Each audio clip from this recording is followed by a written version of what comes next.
Racing. The Alligator Hunter was not off great. He shifted ground a little bit. Water Patrol at 33-1 with speed. Between them, May We All in search of two in a row. And the Alligator Hunter trying the distance for the first time now revs up and has company. Minnesota Miracle and Quincy Hamilton making this favorite work in the early stages. And as they sort themselves out the first Sunday at CBY, we have a bona fide pace battle, and they are going quickly. Minnesota Miracle in perfect harmony with the Alligator Hunter to the inside. 7 behind that, long shot Water Patrol. May We All to the outside of that one. Overly Lucky off the turf on the main track, advancing 8 out of it and to the inside of Last Martini. And the one in last is Mystifier, looking to win 2 in a row from 13 out of it.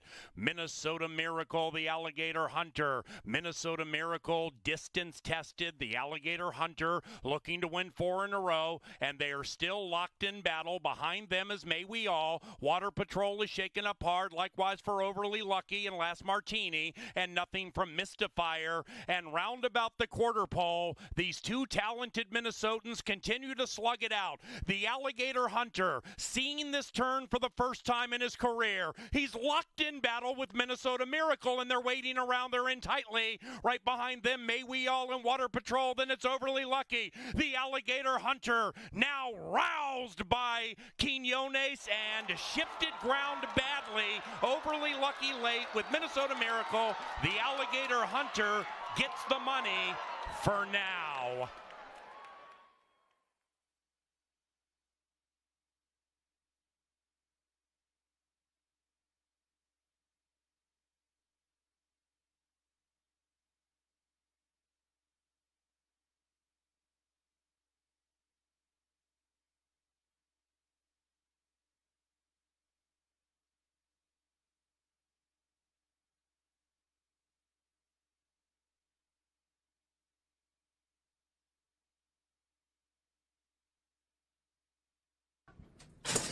And they're racing, and they've broken a line. Warren's Wish is a fast gray at 9-1 to the inside. Warren's Wish wins the run to the wire for the first time with Hurricane Hunter next. Then it's Styling and Profiling at 6-1, overtaken by Princesa del Sol. Nora's Legacy is about 4 lengths from the lead as they sort themselves out. Inside of that is Flash Flood. Then it's 2.5 back to Dreaming Biz, 8 lengths from the front to the outside of All Native. And the one in last is Boozin' at Bozos as they corner and they head up the Canterbury Park barn side. Kinchari has Warren's Wish on a very tight hold, leading it by a half pace reasonable. Hurricane Hunter prowls. Likewise for Princesa del Sol and Styling and Profiling, 2.5 lengths from the lead, looking for a safe place to run. Nora's Legacy behind said quartet, covering up Flash Flood. Then we come to Dreaming Biz, now being pushed on and advancing. After that is Boozin' at Bozos, and All Native is last, but only 7 lengths from the lead. And it's Warren's Wish trying to sail wire to wire. Ruben Fuentes and Hurricane Hunter now join in kind to the outside, and Styling and Profiling is right behind them, and they come charging down the Canterbury Park stretch. Hurricane Hunter swirls to the lead. Warren's Wish is tired. Then it's Styling and Profiling. All Native is surging on the outside. Hurricane Hunter, all native, all the money at 5-1.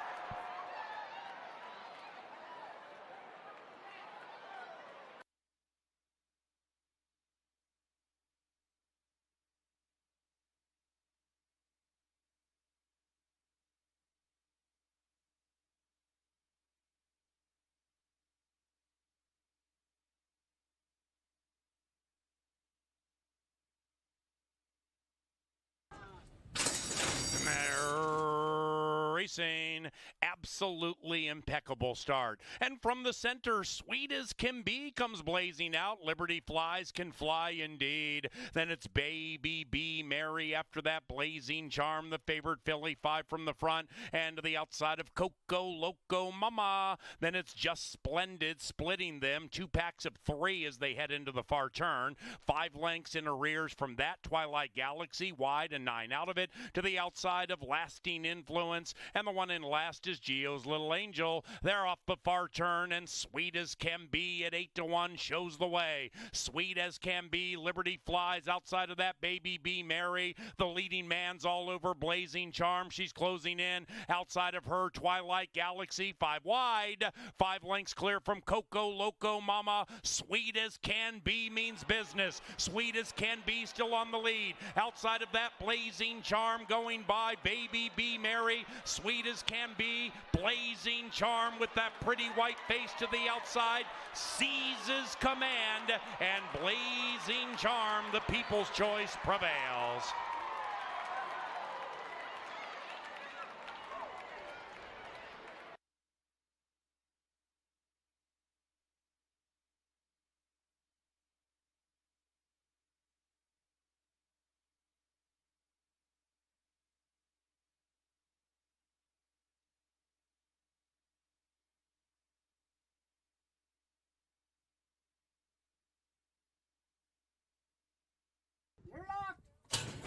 And they're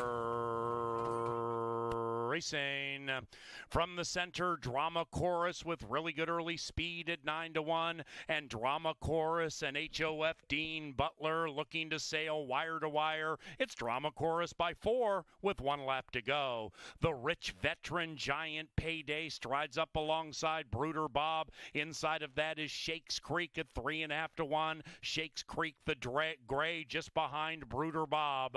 After that, on the outside, it's JP's Warrior as Drama Chorus continues to show the way, and Butler slows it down, leading by 2.5.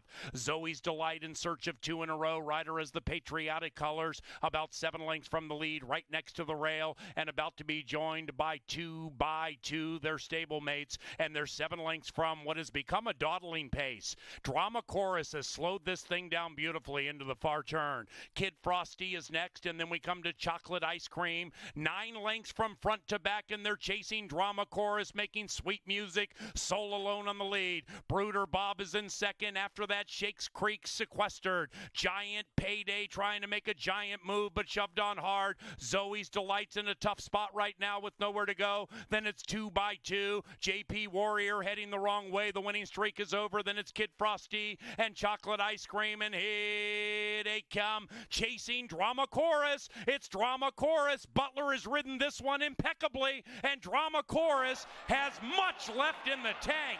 Wow, what a keen turn of speed by Drama Chorus.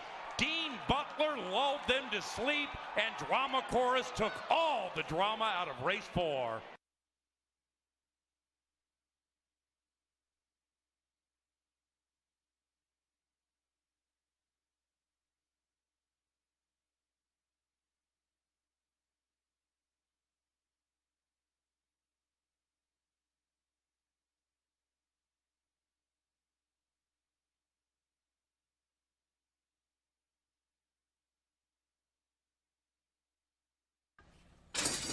And they're racing.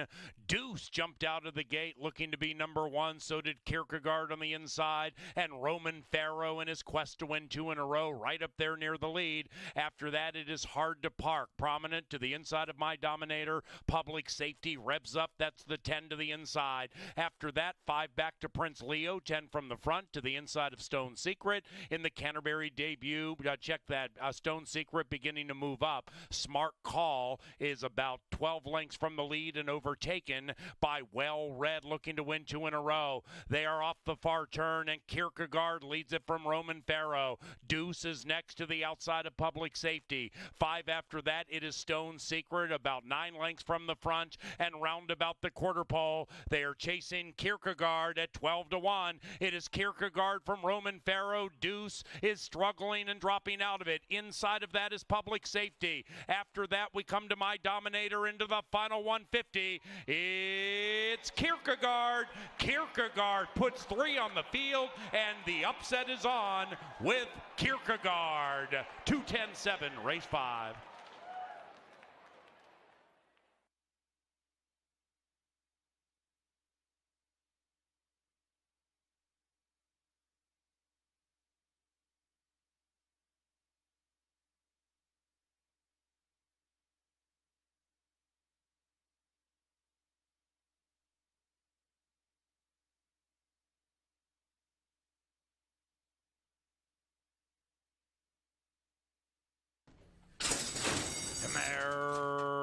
racing.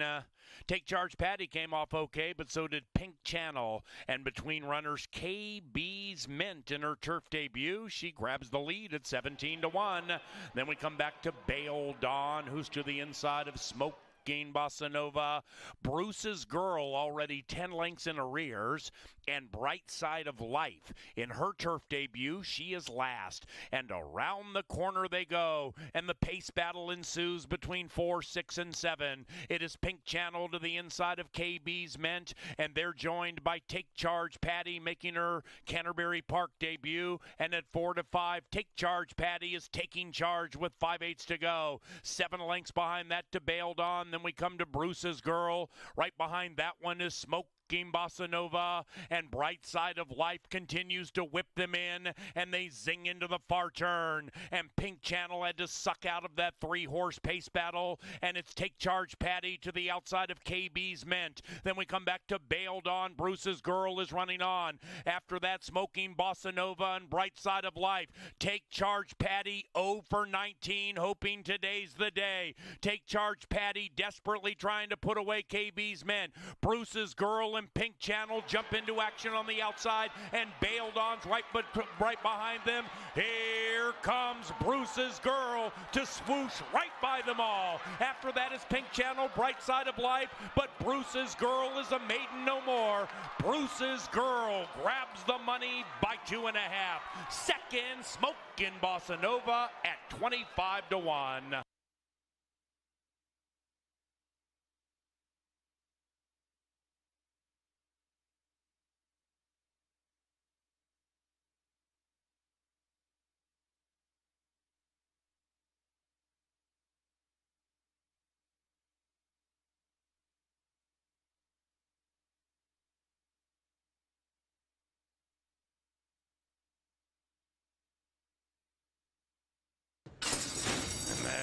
Racing, except for Kimberly Francis, who missed the start.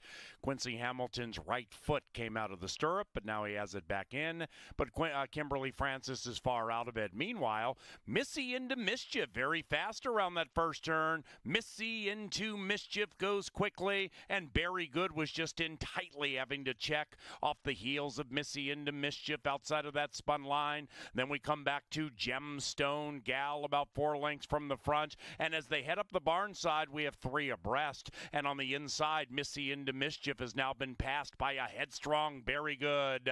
Do You Believe? 8 lengths from the lead. Lulu Maru behind that one, and to the inside of Lady Astrid. Kimberly Francis has found her stride. She's second last, narrowly clear from Mongolian Lotus, and up top it is Very Good, looking very good into the far turn at 3-1. Very Good leads it by 5. It might be an ever-widening 5. Missy into Mischief is next. Then we come to Spun Line, looking to win 2 in a row. Behind that is Gemstone Gal. After that, Mongolian Lotus running on. Lulu Maru and Kimberly Francis have tailed off. It is Very Good, Missy into Mischief. Very Good leads it still by 5, but it's a diminishing 5 into the final furlong. Very Good, Missy into Mischief, giving absolutely everything she has, but Very Good is very good, and Very Good has buried them. 8-9-4, race 7.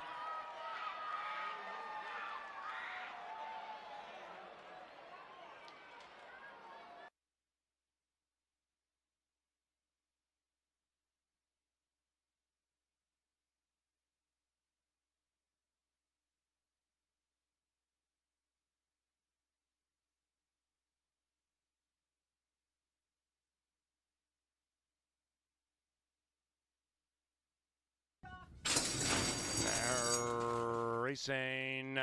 Vicky's Rockstar off very speedily to the inside. Likewise for 2 drink minimum, looking to win 2 in a row. Peak of Chic also looking to win 2 in a row. Strides into second. Winager is next to the outside of Cynical Girl. And then it's Knight's Honor beginning to advance. Green Silks to the inside. But Vicky is open to 2-length lead.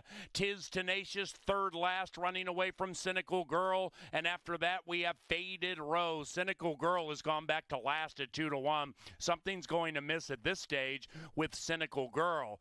Meanwhile, the others kick on, and up top, it is Peak of Chic taking the lead, and taking the lead from Winninger, beginning to surge on the inside. Peak of Chic from Winninger, who's taking off into the final football field. Winninger crushed down to 2-1, lived up to the hype and wins it stylishly. 9-6-5 in race 8.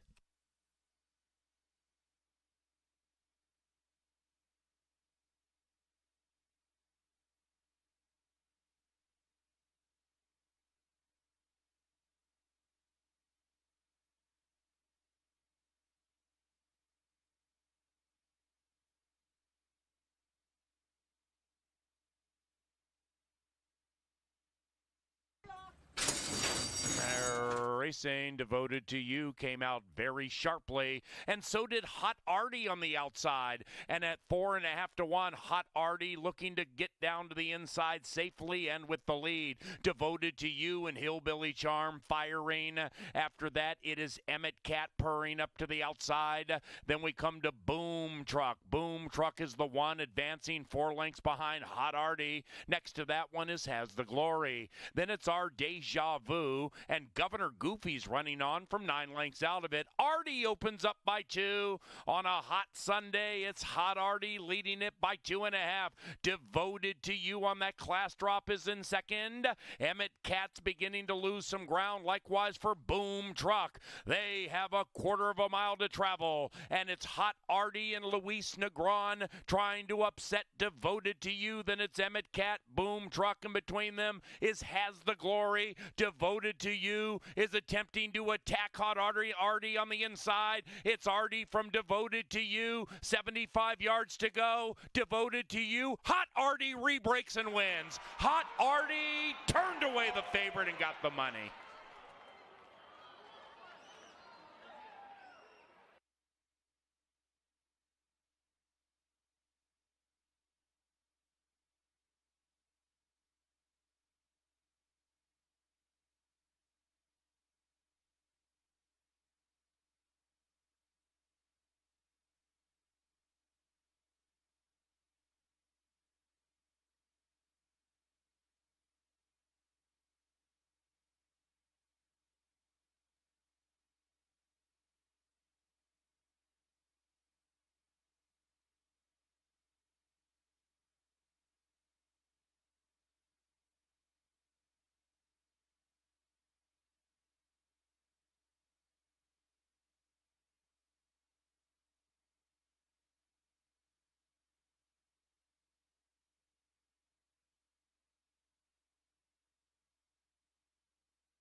Yeah, I went pear-shaped. It's 4-5-2.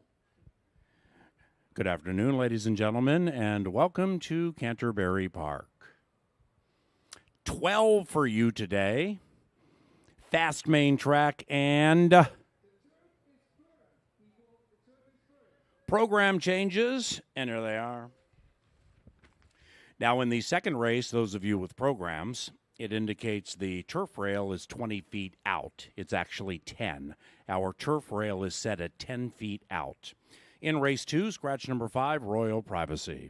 Race 2, scratch number 5, Royal Privacy. In the third race, scratch number 7, Touchdown, Washington Football Team. Race 3, scratch number 7, Touchdown, WTF, WFT. And in the fourth race, remember the rails at 10 feet, scratch 6, Flim Flam Man. Race 4, scratch number 6, Flim Flam Man. Fifth race begins the Ballyhooed Pick 5 with a Nation Low takeout, scratch number 10, Sorriso. Race 5, scratch number 10, Sorriso.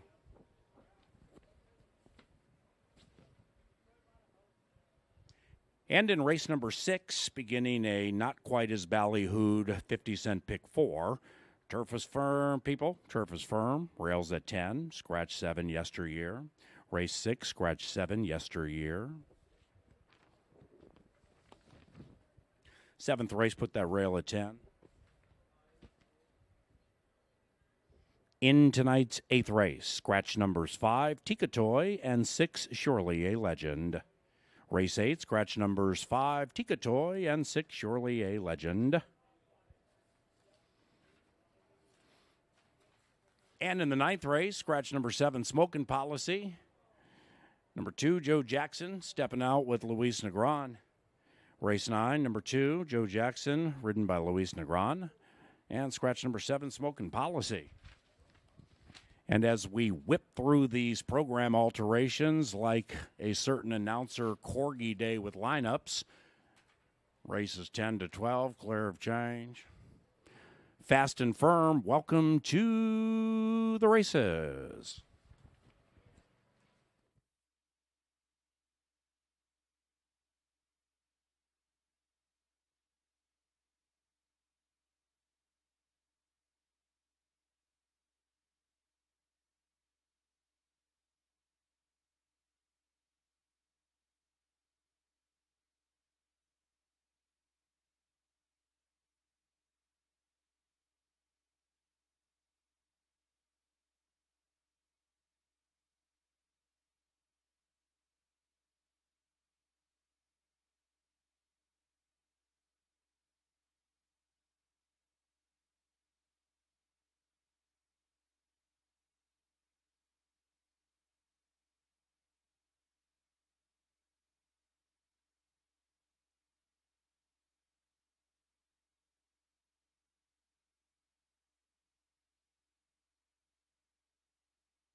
It is a Tuesday in the neighborhood at Canterbury Park. I'm your announcer, Paul Allen, and with the pick 5 and pick 6 and everything at Canterbury, it's in full bloom like these beautiful flowers we have in our paddock. And this evening, we have 12 races for you, and I think it's very, very competitive. We'll see what the analyst, Brian Aragoni, thinks coming up shortly from the Dark Star press box. Now, the Battle for trainer supremacy at Canterbury. Ooh, it's gotten as hot as this Minnesota weather. Robertino Diodoro had 2 wins last week, including this one. Blazing Charm on Sunday. Everybody came to see the Corgis, but they left talking about Blazing Charm. And Robertino Diodoro, a nationally recognized trainer, racing horses at Saratoga. There he is in the blue shirt right in front of the Mystic Lake sign. He and Mac Robertson, the most dominating trainer in the history of Canterbury Park, they're deadlocked into tonight. We're in the second half of our season, courtesy of Atomic Data, our trainer standings. Angela Herman, with her excellent work from the Winner's Circle, will go over the jockey and trainer standing shortly, once again courtesy of Atomic Data. But you see Dio and Mac, they're deadlocked into a 12-race piece this evening, 3 Qs at the end. Brian Aragoni and the Dark Star Press Box, quite honestly, into August with September looming, this could be the greatest training race battle in the history of this racetrack. And good afternoon. Good afternoon, Mr. Allen, and what a battle it's set to be, but we've become accustomed to seeing Mac Robertson and Diodoro go right down to the wire. Now, last year, Joel Burnt did get the job done for the trainer's title. This year, not only am I excited about the trainer's title, but also the owner's title. Peter Mattson got off to an excellent start here at Canterbury Park, but every year it's hard to hold off Novogratz Racing along with Lothenbach Stables. They've been heating up recently, so that owner's title is set to be a doozy right down to the wire as well. We'll see if Peter Mattson can hold off Empire, Novogratz, and Lothenbach here at Canterbury Park. But we are in for a doozy this week of racing. We've got 12 races today, 12 races tomorrow, and 11 on Thursday. Unbelievable job by the racing office, because not only do we have a lot of races, we've got some big fields in each and every race as well, and I do think the Pick 5 is going to pay well. There's already a 3-day carryover into that Pick 6, just under $5,000 in the $1 Pick 6 pool. I am very excited about not only today's races, but this week's races. We were just up here in the Dark Star press box talking about how competitive not only today is, but tomorrow as well. I've got long shots across the board all week long. We do start off just about 15 minutes away from race number 1, which will kick off today's Pick 4. We are fast, and we are back on the turf course, a very firm turf course, and it looks to be off to a competitive start here in race number 1. No scratches, no changes. The jockeys are getting ready to go, and the owners and everyone joining us down in the paddock as we take a look at the horses for race number 1 in the paddock. Good luck. Thanks for joining us.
just 11 minutes away from the opener. We did have Pretty Sweet and Princess Livia go out to the track early, so they're not in the paddock, but I can attest that they looked well behaved down here in the walking ring. We'll see them out on the track for the post parade. But Pretty Sweet was awfully stubborn last time out, refused to walk on the track, but then didn't have any issues during the race because this horse won by 8 lengths. That was against easier competition today. We'll see Pretty Sweet in the post parade. Alex Conchari aboard, Mac Robertson.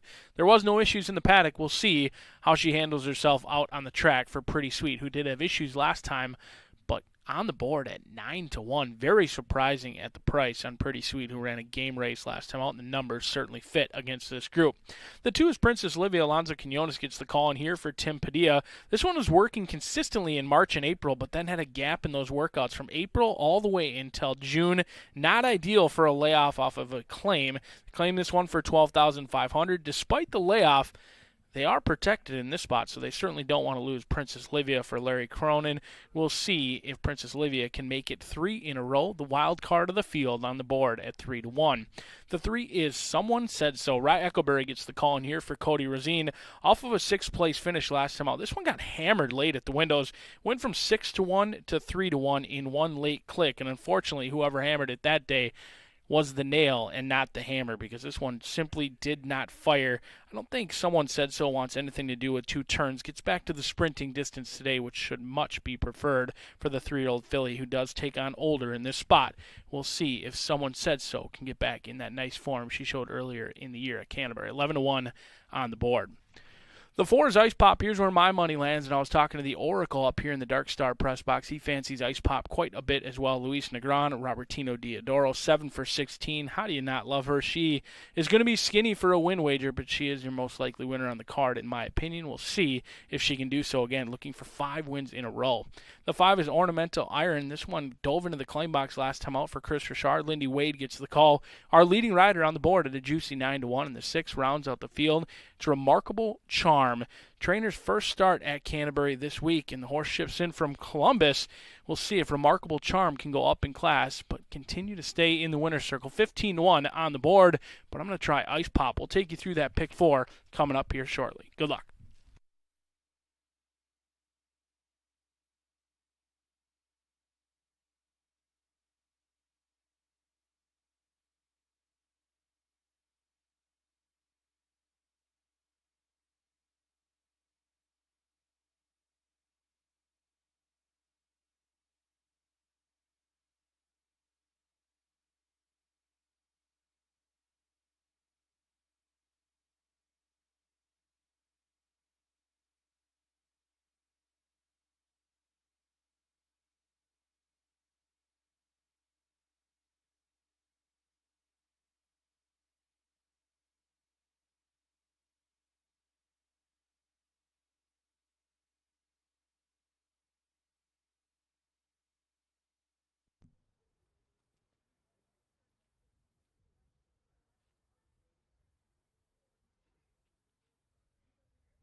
Here they are for race number 1. We have a couple that are outside of the post parade, warming up back in the chute, but the rest of them are joining us, and they'll take off in about 7 minutes to begin our Tuesday card.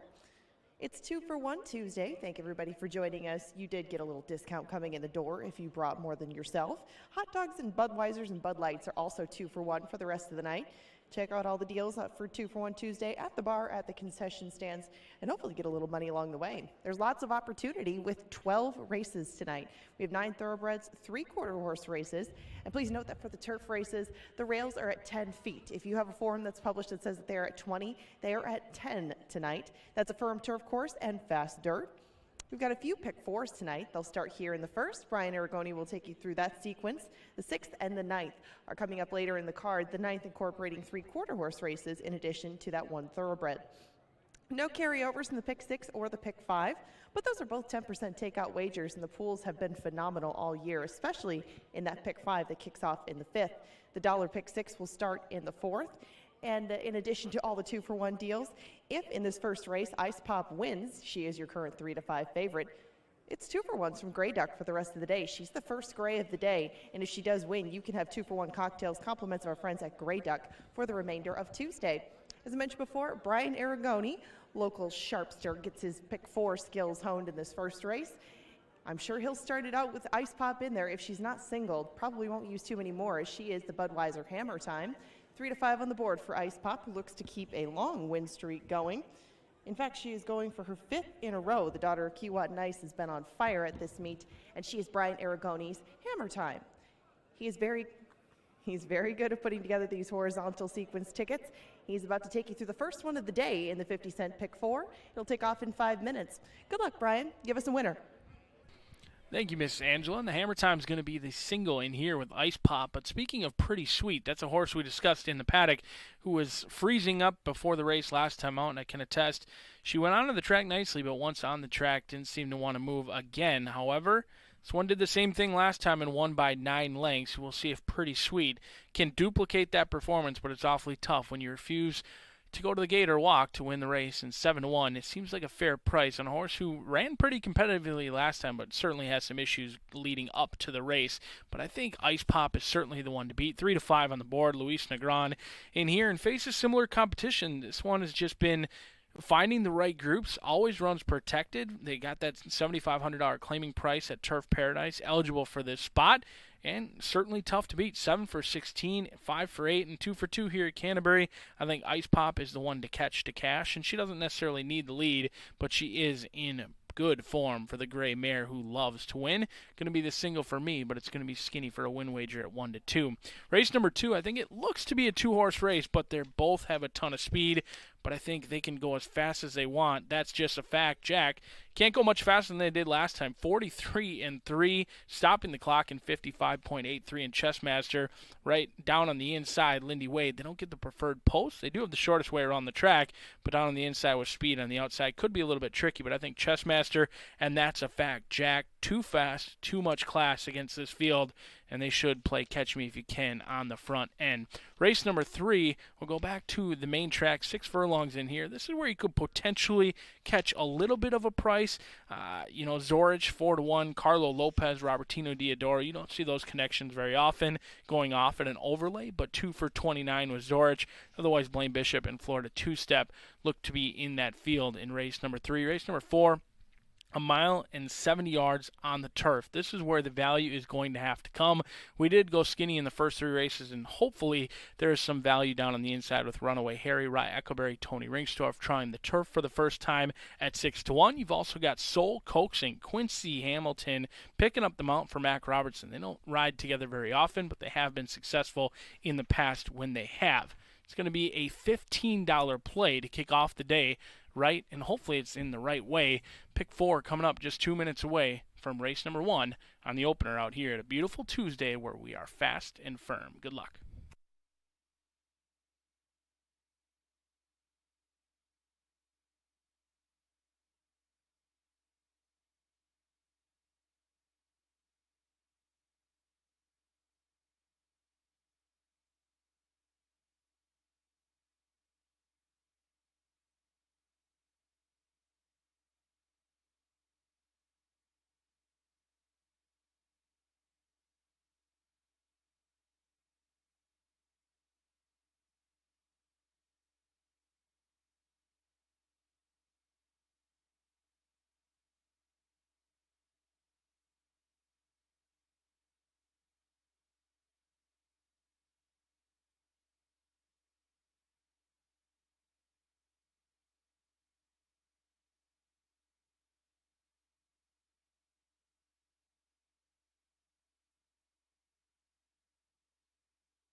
It is now post time for race number 1. The first of 12 at Canterbury Park. Remarkable Charm is the last in line. Ice Pop, 3 to 5 in favor. They're racing. Ice Pop popped, and Ice Pop looking to streak with that winning streak, puts one on the field. Ornamental Iron takes up the running in second. Then it's Pretty Sweet, a handful in the post parade, but full of run in race 1, rallying up to the inside to join the lead. Then we come back to Princess Livia. That one's being covered up by Someone Said So. Main man Marcus from TVG, 13 out of it. And in last is Remarkable Charm. Off the far turn they go. Ice Pop tugging them along. Ice Pop, the 3 to 5 favorite, still with Pop with a quarter of a mile to go. Someone Said So and Echoberry challenging to the outside. Then it's Ornamental Iron, and behind that is Princess Livia off that layoff, beginning to run on fast, but 4 in arrears.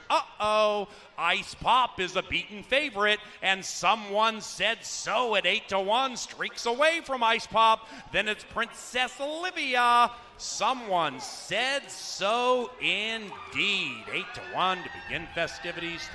3-2-4, race 1.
Claim.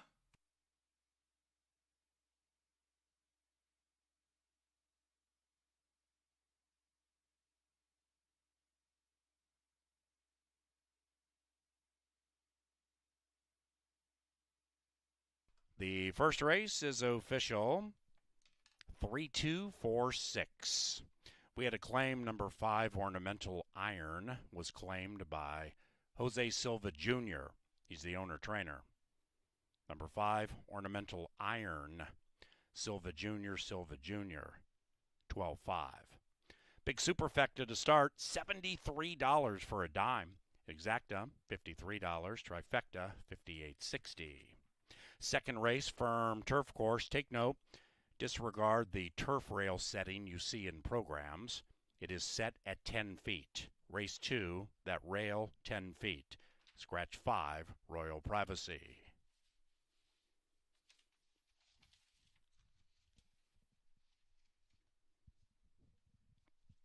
And the first this week into the winner's enclosure, Someone Said So, in an impressive 103.03. The winning rider, Rye Echoberry. The winning owners, Tim Rosine and Blue Breeze Racing. Winning trainer, Cody Rosine. Upset special to begin the 12. Superfectas paid largely on Sunday. Back at it. Race 1, right out here at the park.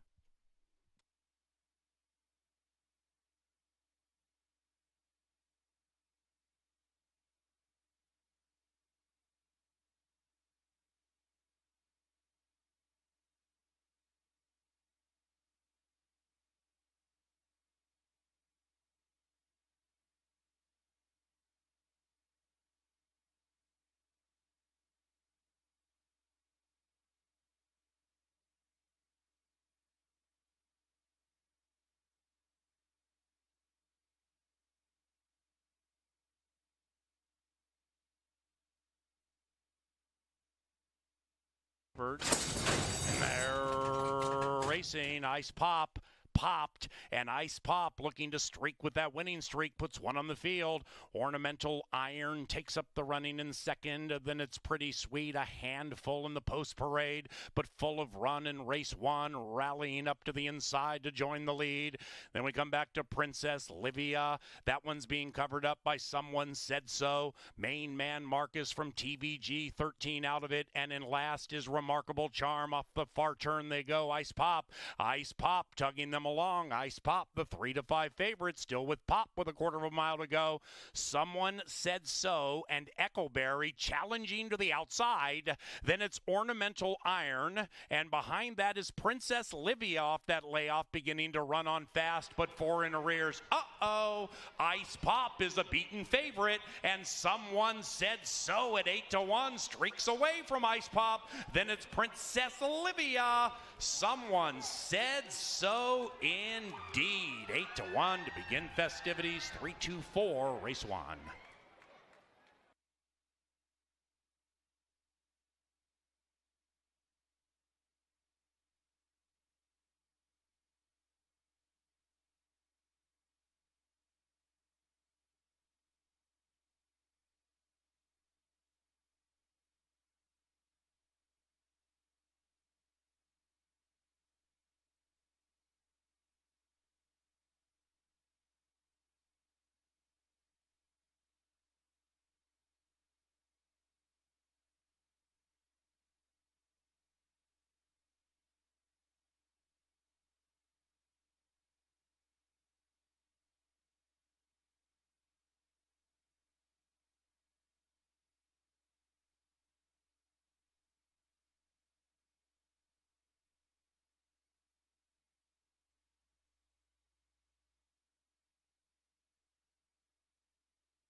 Ladies and gentlemen, racing at Canterbury is sponsored in part by Apple Autos, Atomic Data, College City Beverage, Continental Diamond, Grey Duck Vodka, Gallagher Benefit Services, iHeartRadio, Jim Beam, Quick Trip, Loeffler, the Minnesota Lottery, Pepsi, and the Star Tribune.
bombs away in the first, an 8-1 winner. Everyone on Ice Pop, Cody Rosine, and the Kane gang say not so fast with said so. In the first, we're 12 minutes away from race number 2, scratch number 5, Royal Privacy. We'll go out to the firm turf course for the first time today. On your screen, it's a record holder here at Canterbury Park. It's chess master Kerry Raven, owns and trains the Thoroughbred. Our leading rider, Lindy Wade, gets the call. Exits a 4th place finish. Was the beaten favorite last time out. Now on the board at a very reasonable 3-1, but they do draw the rail. They've got the shortest way around the track, and they also have speed. We'll see if Lindy Wade can get chess master to giddy up out of the gate. 7-2, a juicy price because all the money has come in on That's a Fact Jack. The 2 is Wake Up Call. Alfredo Juarez gets the call for Oscar Flores. I think this one ultimately does prefer the dirt versus the turf, despite a 2nd place finish last time out behind your heavy favorite, only beaten by 2.5 lengths from Wake Up Call versus That's a Fact Jack, and you get a much better price, 12-1 versus 3-5. However, all 3 victories have come on the main track. We'll see if Wake Up Call can wake up on the turf today at a big number. The 3 is Last Promise. Lara gets the call in here. This one won 4 races in 2020. 2020, not a good year for many except for Last Promise, who did win 4 times, but 2021 has not been as kind. 0 for 6 and is yet to hit the board. We'll see if Last Promise can get back to the winning ways of yesteryears. The 4 is Skippy Strike. Now this one is awfully quick in his own right. Skippy Strike is very fast, but usually that speed has been shown going 2 turns. Route speed doesn't always translate to sprint speed. We'll see what the Hall of Fame rider Dean Butler opts to do. But do note, Kerry Raven enters 2. She's got the 1 as well as the 4, and Skippy Strike will be the higher of the 2 in the wagering for the trainer, Miss Kerry Raven.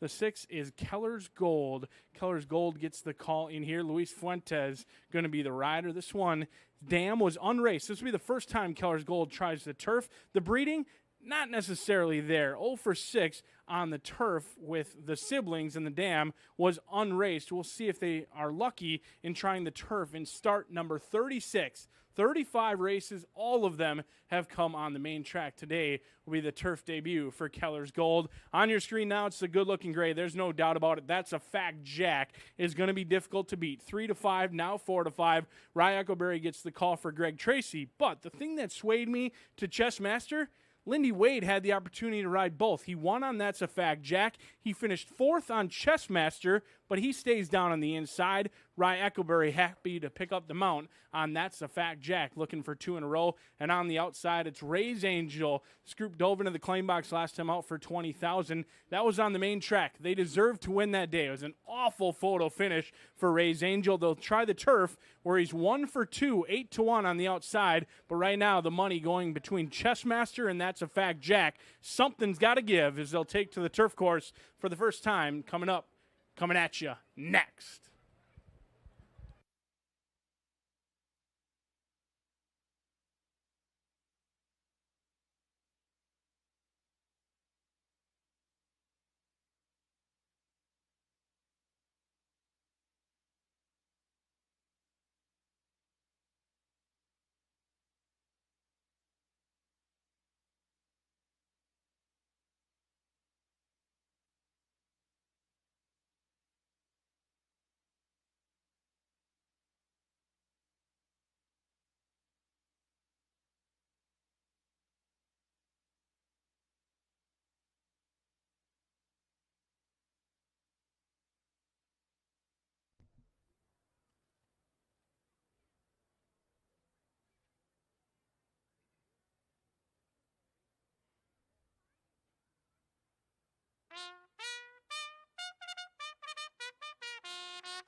Let's go over to the turf for race number 2. This 5-furlong turf dash will be our first grass race of the day. It goes off in about 7 minutes. The rails are at 10 feet. Remember, at 10 feet, not 20. And in this one, we scratch the 5, Royal Privacy. Win Place Show, Exactus Tri-Supers doubles, and 50-cent pick 3s are on the wagering menu for race number 2. Race number 2 every day is sponsored by Atomic Data. They also sponsor the leaderboards, which we'll take a look at to see how things went on Sunday as far as the jockeys and trainers races go. That's coming up after the post parade.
That is a classic. Wally's Choice. In and out of this winner's circle. This is where we bring you the jockey and trainer standings each second race of the day. Atomic Data sponsors those leaderboards. We're going to take a look at the thoroughbreds and the quarter horses as things go.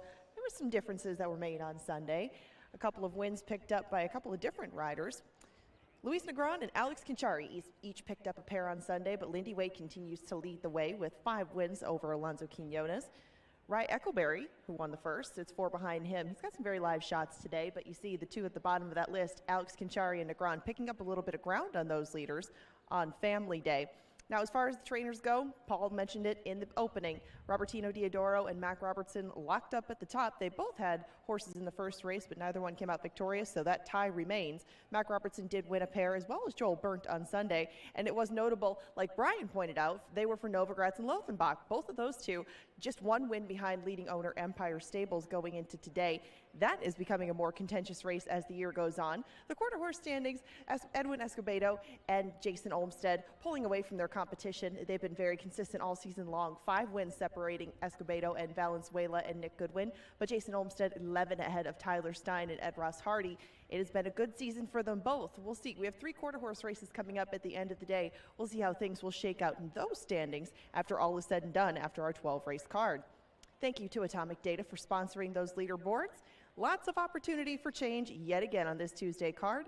If you'd like to bet race number 2, you now have 2 minutes to post. Your 3 to 5 favorite is That's a Fact Jack, looking to pick up the early double for Rye Eccleberry. Good luck if you're betting second. They'll be on the turf soon.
It is now post time for race number 2. That's a fact, Jack. Even money in favor.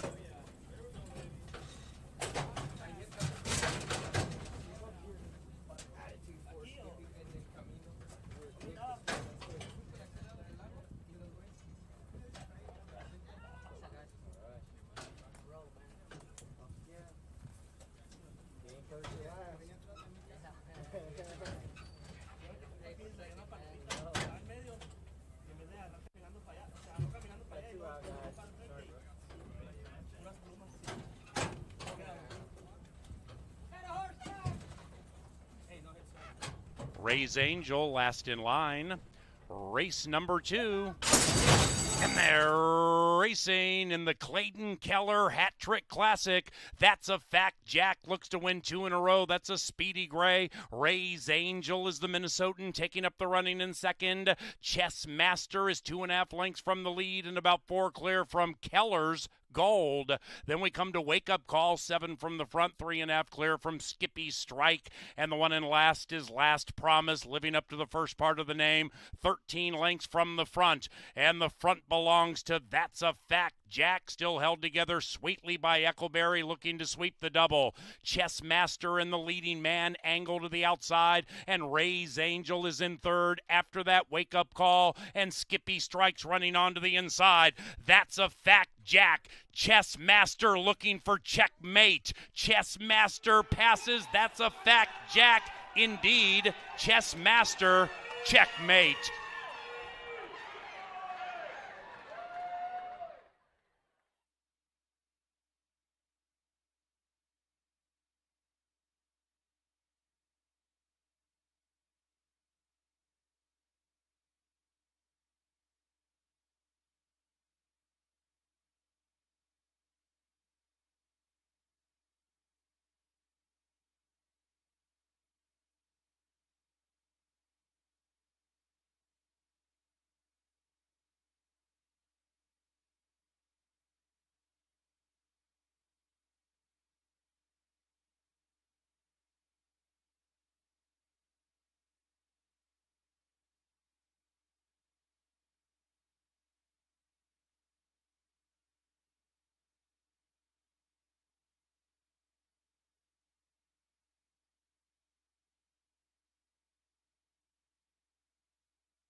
Number 1, Chess Master, ran first. 1-7-4-2 in 55.50. Results unofficial.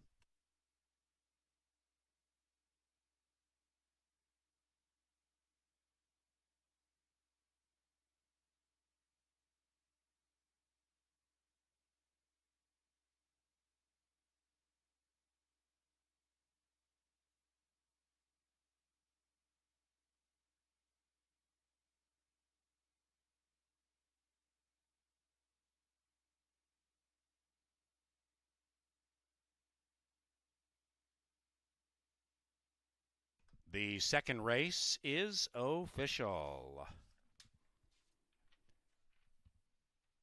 Superfecta, $2 and change. Exacta, 4 and change. Trifecta came up skinny.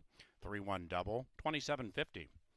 27.5 to 1 on your double. Favor wins leg number 2. Ladies and gentlemen, Canterbury wants to thank Apache, Appilatos, and Archkey Technologies for 2021 sponsorship. Race number 2 is courtesy of Atomic Data, the preferred IT solutions provider of Canterbury Park. Our third race brings us back to a fast main track. Scratch number 7, touchdown. The third race, 21 minutes from now.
And now entering the winner's enclosure, Chess Master and Lindy Wade. Double play for Miss Carrie Raven. Carrie is the winning owner and trainer of Chess Master.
And they're racing in the Clayton Keller Hat Trick Classic. That's a fact. Jack looks to win 2 in a row. That's a Speedy Gray. Ray's Angel is the Minnesotan taking up the running in second. Chess Master is 2.5 lengths from the lead and about 4 clear from Keller's Gold. Then we come to Wake Up Call, 7 from the front, 3.5 clear from Skippy Strike. And the one in last is Last Promise, living up to the first part of the name, 13 lengths from the front. And the front belongs to That's a Fact. Jack still held together sweetly by Eckleberry, looking to sweep the double. Chess Master and the leading man angle to the outside, and Ray's Angel is in third. After that, Wake Up Call, and Skippy Strikes running onto the inside. That's a Fact, Jack. Chess Master looking for checkmate. Chess Master passes. That's a Fact, Jack. Indeed, Chess Master, checkmate.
That's why Lindy Wade is atop the rider standings at this point. Didn't break all that well for Chessmaster Horse, who had previously wanted to always be on the lead. Down on the inside, cool, calm, collected, and most of all, patient, because that's a fact. Jack is a very nice horse, and Chessmaster got the late money, and this time, once again, it was the smart money, 4-5, as Lindy Wade gets the money with Chessmaster. We're on our way to race number 3, 12 minutes away. Rolling daily doubles and pick threes are available. Scratch number 7, Touchdown Redskins, does come out of this race. A field of 6 will go back to the main track. 6 furlongs is going to be the distance. The one is Truly Bling. Ruben Fuentes gets the call. Ruben Fuentes is going to be the 5th different rider the last 5 races, and Truly Bling trying to figure out which rider is going to lead to the most success. 0 for 12 the last 2 years, 14-1 on Truly Bling. The 2 is Wyoming Conquest. We don't see very many Wyoming breds here at Canterbury Park, but that's exactly what we have with this 4-year-old gelding, Wyoming Conquest. Izzy Hernandez, Tony Ringstorff, 2 for 17. One of those victories did come here at Canterbury. However, that was 2 back. Since then, a 6th place finish and a 4th place finish. We'll see if Israel Hernandez can have the magic touch on Wyoming Conquest.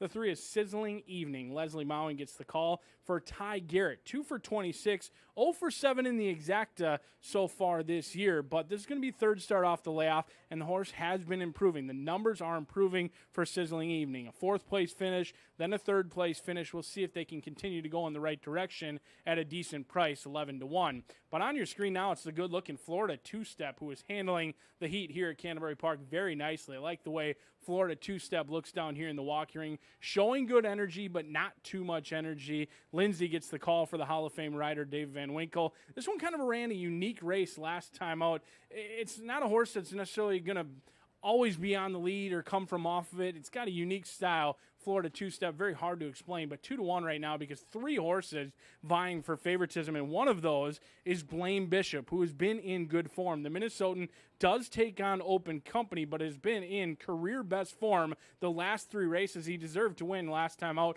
but got beat by Beyond Street Smart. We'll see if Miguel Aroro can keep things going in the right direction for Blame Bishop. And on the outside, it's Zorich. Both Zorich and Florida Two-Step looked very nice down here in the walking ring. Carlo Lopez gets the call for Robertino Diodoro. This one cuts back from a mile to 6 furlongs. Should be plenty fit for Empire Racing. 5-2 on the board, but right now it is some spread out wagering. Only a 6-horse field, but a wide open field at that, as we're 9 minutes away from race 3. Good luck.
Spectacular work, Mr. Dykert. Spectacular work.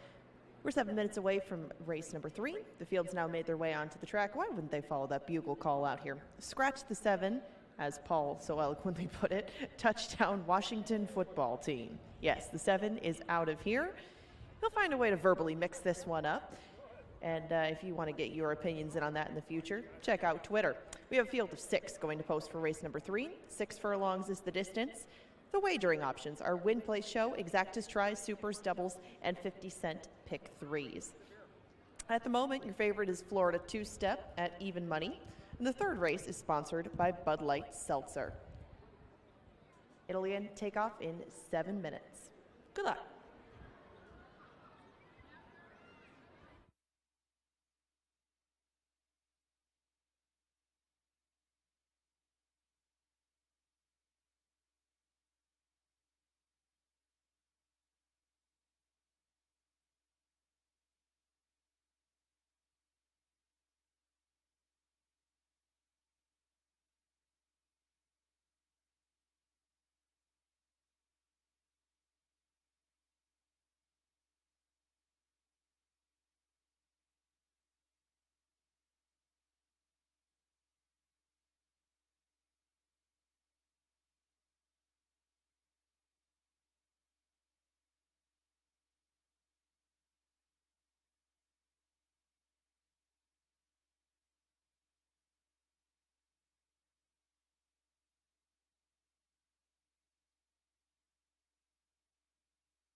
And the horses have reached the starting gate. It is now post time.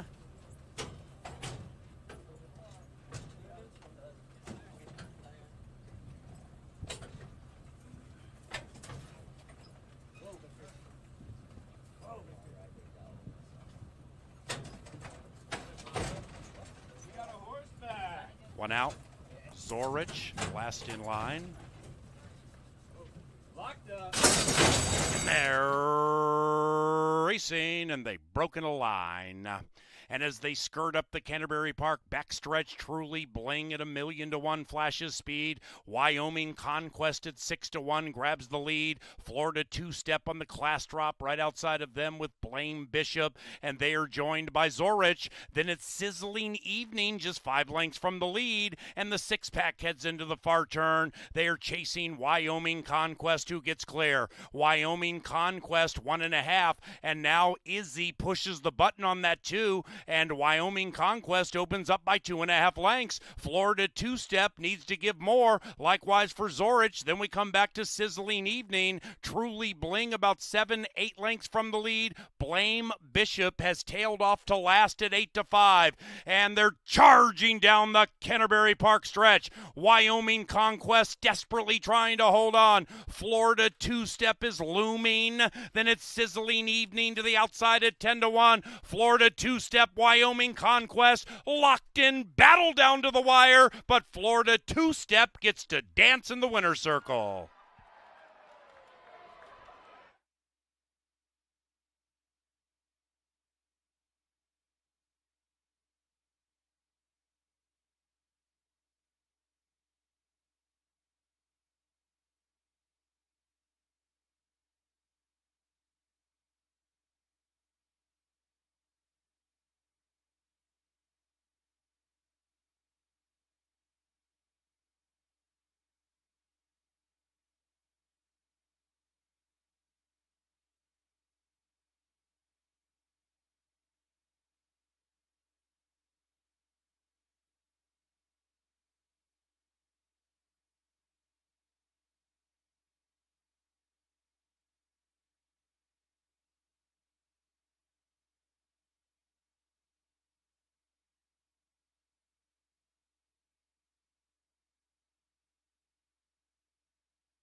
The third race is official.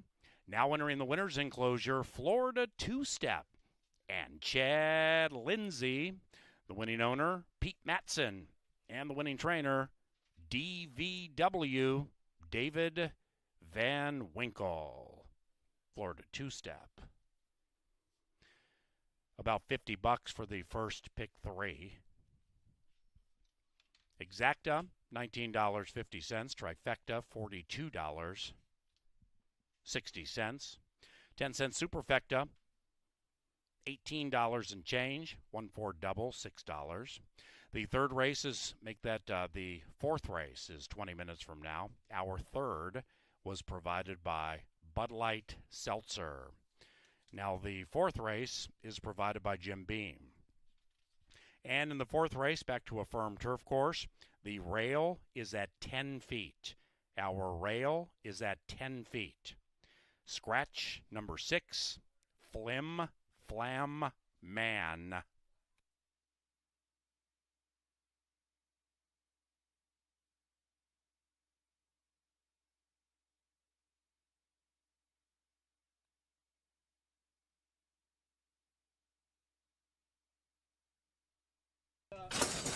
And they're racing, and they've broken a line. And as they skirt up the Canterbury Park backstretch, Truly Bling at 1,000,000-to-1 flashes speed. Wyoming Conquest at 6-to-1 grabs the lead. Florida two-step on the class drop right outside of them with Blame Bishop, and they are joined by Zorich. Then it's Sizzling Evening just 5 lengths from the lead, and the six-pack heads into the far turn. They are chasing Wyoming Conquest, who gets clear. Wyoming Conquest 1.5, and now Izzy pushes the button on that 2, and Wyoming Conquest opens up by 2.5 lengths. Florida two-step needs to give more, likewise for Zorich. Then we come back to Sizzling Evening. Truly Bling about 7-8 lengths from the lead. Blame Bishop has tailed off to last at 8-5, and they're charging down the Canterbury Park stretch. Wyoming Conquest desperately trying to hold on. Florida two-step is looming. Then it's Sizzling Evening to the outside at 10-1. Florida two-step, Wyoming Conquest locked in, battle down to the wire, but Florida two-step gets to dance in the winner's circle.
Race 4 coming up next. The $1 pick six already has just about $5,000 in that pick six pool. You got to get all 6 races right. It'll cost you $1 for every combination you do use. But if you are the lucky winner to get 6 in a row, you'll likely walk out of here with potentially around $10,000.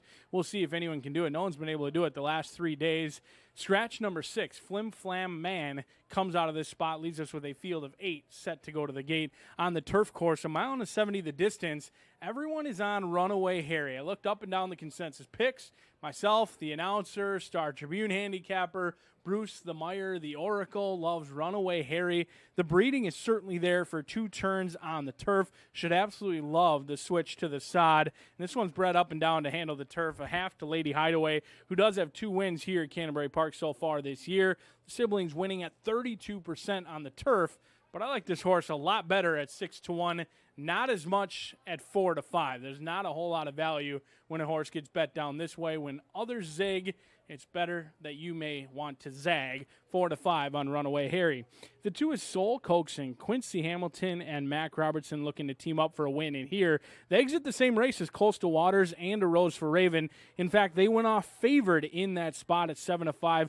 A 5th place finish, beaten by 4. They made a nice mid-race move, but when the real running started, Soul Coaxing didn't have much left in the tank. 7-1 as the bettors hop off. The 3 is Oxwood. Laura gets the call for the thumbs up gang. McGill Silva. This one does take a jump up in class. Recently gelded as well. There's a lot of questions, but one thing I do know, the tip sheets. Kevin Gorg power play tip sheets has the longest shot on the board, right on top, 30-1, as KG sending out the warning signals on the long shot in this spot. The 4 is Tenor. This one was privately purchased since the last start, now owned by Charles Garvey. A nice, slow, blowout work to adjust to the surroundings here July 29th. We'll see if Tenor can get the money here in Minnesota after shipping in from Indiana grad. Robertino Diodoro takes over for Lindy Wade. 6-1 right now. Ice cold on the big gray off that 5-2 morning line. The 5 is Smarty Alex. Alonzo Quinones gets the call in here for Eric Heitzman. This one was under a drive early on in the race last time out. 6th place finish, beaten by 5 lengths. We'll see if Smarty Alex can improve today. 10-1 on the board. The 7 is No More. Izzy Hernandez and Joel Burnt, the Ellis Park shipper. We don't see many coming in from Ellis Park. We'll see if Mo Moore can get the job done with the blinkers on. The 8 is Coastal Waters. He's talking to ex-Minnesota Wild goalie, now Edmonton Oilers goalie, Alex Stalock, a big handicapper. He absolutely loves Coastal Waters. Says he's a complete warrior. We'll see if Stalock is going to post a shutout or be the sieve today. 7-1 on the board. And the 9 is A Rose for Raven. The Hall of Fame trainer Dean Butler gets the call in here for Carrie Raven. She's looking for her second winner on the card. 7-1 on the board. We'll see if all the steam is right about Runaway Harry. It's got a lot of hype to live up to. We'll see if he can do it. 9 minutes away.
The 4th race is sponsored by Jim Beam.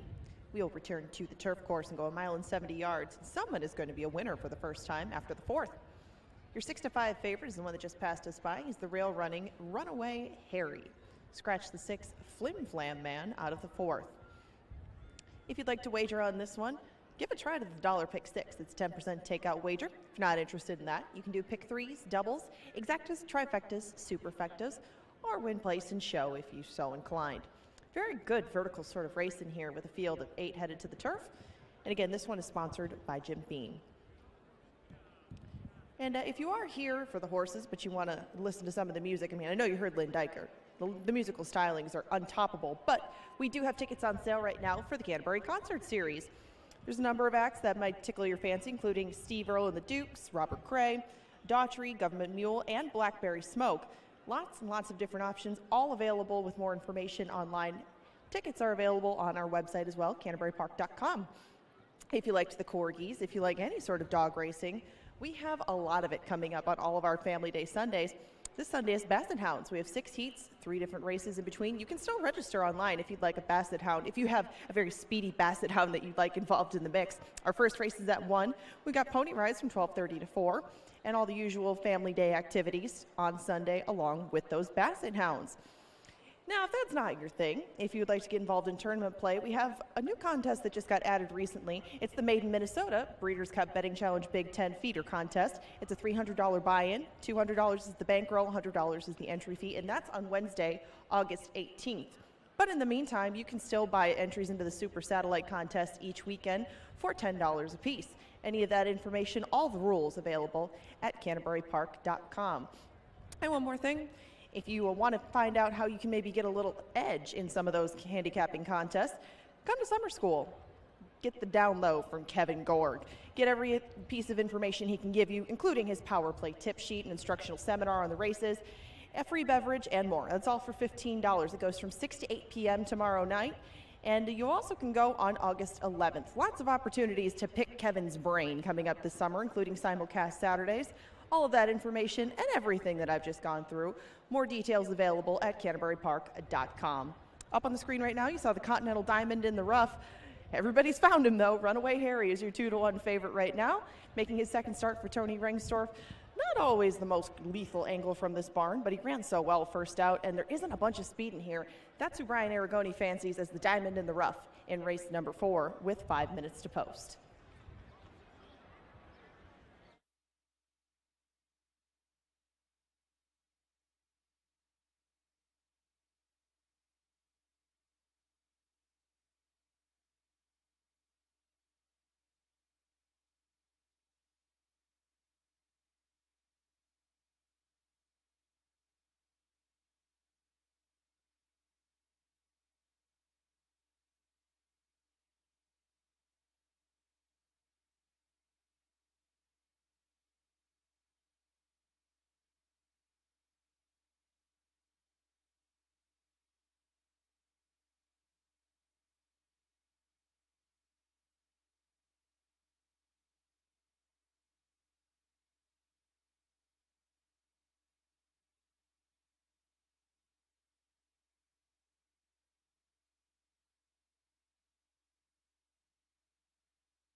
Ladies and gentlemen, a late scratch in race number 4 being announced for the first time. Scratch number 5, Smarty Alex. Number 5, Smarty Alex, has been scratched. Refunds available for win, play, show, exacta, trifecta, superfecta, and double wagers involving number 5, Smarty Alex. Pick 3, 4, and 6 wagers head to the starting favorite in race 4 if they included number 5, Smarty Alex, the late scratch in race 4.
It is now post time for the 4th race. To the firm turf course, Tenor and Runaway Harry, 2.5 to 1. Runaway Harry making his turf debut. Tenor here from Hallstrom's track. A Rose for Raven, last in line. Turf time, race 4. And they're racing, and the gray from the center popped out of the gate sweetly. That's Tenor, but now has been usurped by a Rose for Raven. But it's Runaway Harry on the stretch out and turf debut, owning the lead, racing very high-headed. That one Runaway Harry is rank in his turf debut. Rye Eccleberry trying to get him to settle down. He goes back to 3rd, and meanwhile has been overtaken by Mo Moore, and Mo Moore at 5 to 1 goes steaming around the turn with an ever-widening lead. That is Mo Moore opening up by 5.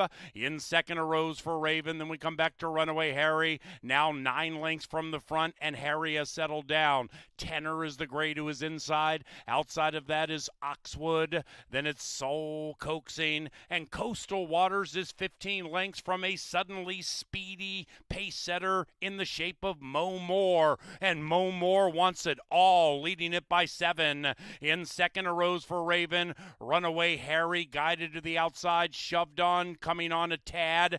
Tenor needs to do more. After that, Soul Coaxing beginning to run on with Oxwood, and the one in last still is Coastal Waters, and there goes a Rose for Raven at 5 to 1, jumping Mo Moore and taking the lead. It is a Rose for Raven from Runaway Harry, who runs away into second. After that, it is Soul Coaxing. Then on the outside, Coastal Waters is charging home from last, but it's in vain, with a Rose for Raven proving to be very, very thorny. A Rose for Raven prevails. 9-8-2 in race 4.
Number 9, A Rose for Raven, ran first. 9-8-2-1 in race 4. Clocked in 140.69.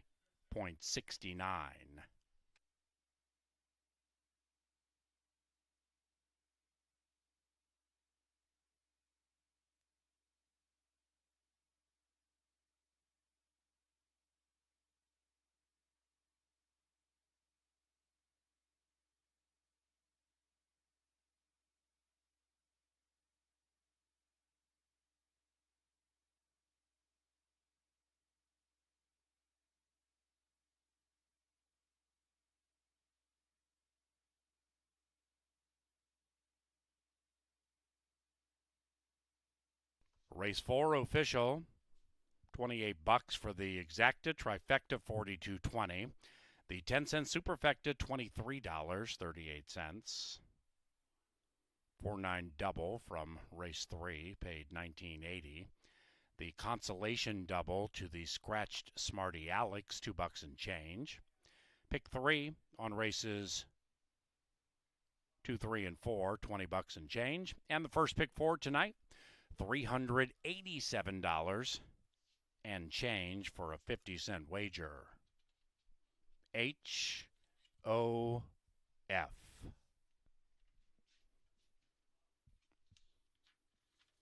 The 5th race back on a fast main track with 50-cent pick 5 wagering and that nation low takeout of 10%. Race number 5, scratch number 10, Sorriso. Post time about 23 minutes from now.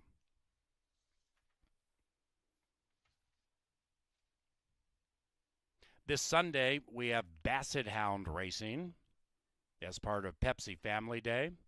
We raced Corgis last Sunday. It was very popular. Come watch the Basset Hounds dash down the stretch this Sunday, Family Day. Get your tickets online and save money. The 5th race provided by Pepsi, the official soft drink provider of Canterbury Park and Pepsi Family Day.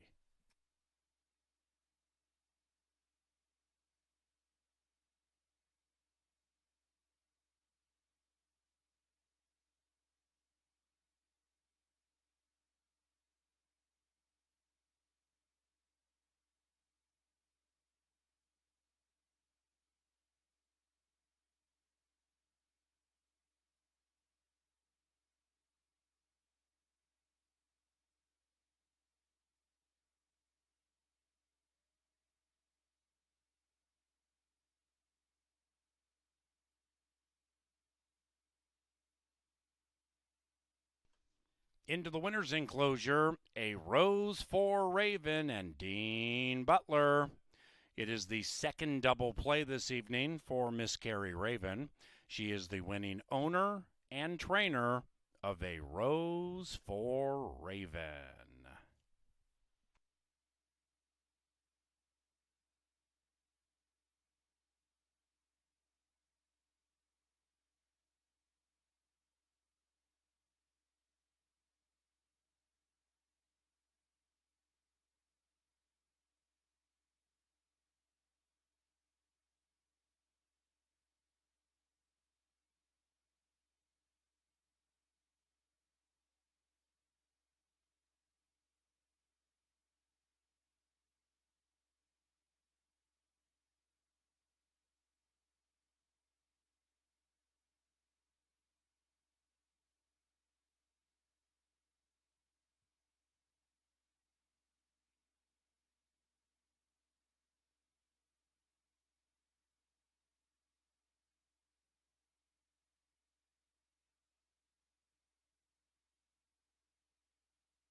I was just waiting for the...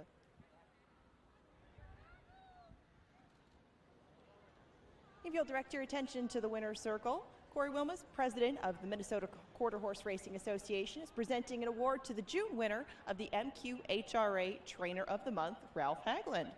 Joining Ralph and Corey is Mark Pollock, General Manager of the Muddy Cow and proud sponsor of the Quarter Horse Trainer of the Month. Ralph is a longtime trainer and owner at Canterbury and an ardent supporter of racing in Minnesota. Okie Dokie Irish and Trevor's Easy Tipper have won the Minnesota Derby for him in the past. The latter also won the Cash Caravan, and earlier this meet, he captured the Bob Morehouse Stakes with Long Shot Fire and Guns. Congratulations, Ralph, and thank you to Mark and the Muddy Cow, a neighborhood bar and restaurant located right across the street from Canterbury Park. You're a very deserving winner of the June MQHRA Trainer of the Month.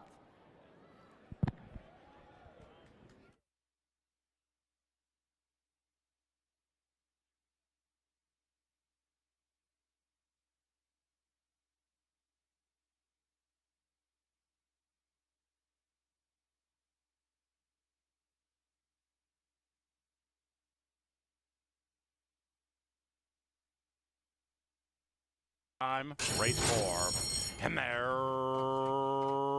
racing, and the gray from the center popped out of the gate sweetly. That's Tenor, but now has been usurped by a Rose for Raven. But it's Runaway Harry on the stretch out and turf debut, owning the lead, racing very high-headed. That one Runaway Harry is ranked in his turf debut. Rye Eccleberry trying to get him to settle down. He goes back to third, and meanwhile has been overtaken by Mo Moore. And Mo Moore at 5-1 goes steaming around the turn with an ever-widening lead. That is Mo Moore opening up by 5. In second, a Rose for Raven. Then we come back to Runaway Harry, now 9 lengths from the front, and Harry has settled down. Tenor is the grade who is inside. Outside of that is Oxwood. Then it's Soul Coaxing, and Coastal Waters is 15 lengths from a suddenly speedy pace setter in the shape of Mo Moore. And Mo Moore wants it all, leading it by 7. In second, a Rose for Raven. Runaway Harry guided to the outside, shoved on, coming on a tad. Tenor needs to do more. After that, Soul Coaxing beginning to run on with Oxwood, and the one in last still is Coastal Waters. And there goes a Rose for Raven at 5-1, jumping Mo Moore and taking the lead. It is a Rose for Raven from Runaway Harry, who runs away into second. After that, it is Soul Coaxing. Then on the outside, Coastal Waters is charging home from last, but it's in vain, with a Rose for Raven proving to be very, very thorny. A Rose for Raven prevails. 9-8-2 in race 4.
Field of 9 kicks off tonight's 10% takeout pick 5. On your screen now, it's a good-looking Hi Ho Cheerio. Ruben Fuentes gets the call in here for Valerie Lund. 4 for 13, loves to win, has 2 victories here at Canterbury, and she'll get plenty of pace to chase in this spot. I think Hi Ho Cheerio will appreciate the cutback. Doesn't seem like a horse who wants to go 2 turns.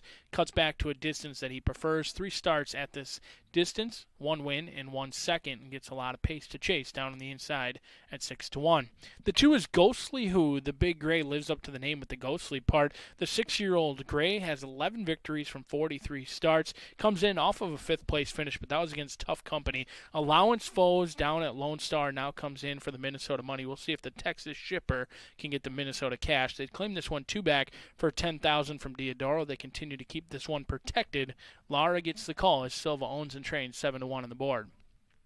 The 3 is Man U. Connie gets the call for Michael Beeler in here. This one was in a perfect spot last time out and just kind of ran evenly. I'm not sure Man U ultimately wants to be on the turf. 5 starts on the turf, has yet to finish in the top 2. 7 victories all came on the main track. I do think Man U will appreciate being back on the dirt today and a very generous price on a horse who can run with this group, 20-1 on Man U.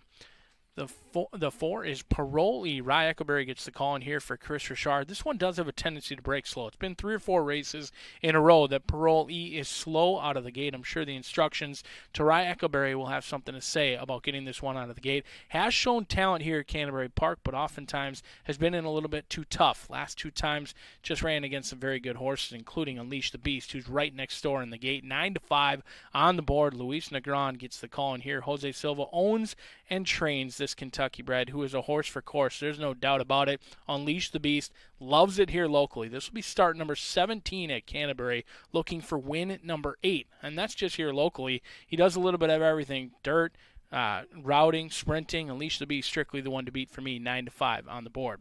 The 6 is Calculating King. This one last seen May 18th at Will Rogers Downs. Mac just got the horse, it seems like, though. Most recently a workout June 28th at Will Rogers Downs. Came here to Canterbury Park. 2 nice and slow workouts. We'll see if Rusty Roberts has a smart move with Calculating King at 3-1. The 7 is Awesome Emmett. All out to win last time out. Just got up against much easier competition. The 8 is To the Punch. Dean Butler gets the call for Lynn Rarick. Butler looking for a riding double, and the 9 is Libertarian. Mike Bollinger owns and trains. First start off the claim, but I am all about the beast. It's Unleash the Beast.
In 6 minutes, the pick 5 will take off. It starts with race 5, but it starts without Cereso, a key scratch out of this 5th race. They go 6.5 furlongs in this optional claimer / starter allowance. In addition to the pick 5, Feel free to bet, win, play, show wagers, exactas, tries, supers, doubles, or pick threes. You have 6 minutes to do so, and a 2-1 favorite in Unleash the Beast. Very evenly matched group to kick things off in the pick 5. Remember, that's just a 10% takeout wager, and it starts here in the 5th, sponsored by Pepsi. Brian Aragoni has put together a pick 5 ticket. Hopefully makes you a little bit of cash in the last 5 thoroughbred races of our card. We'll hear what he has to say shortly after the post parade.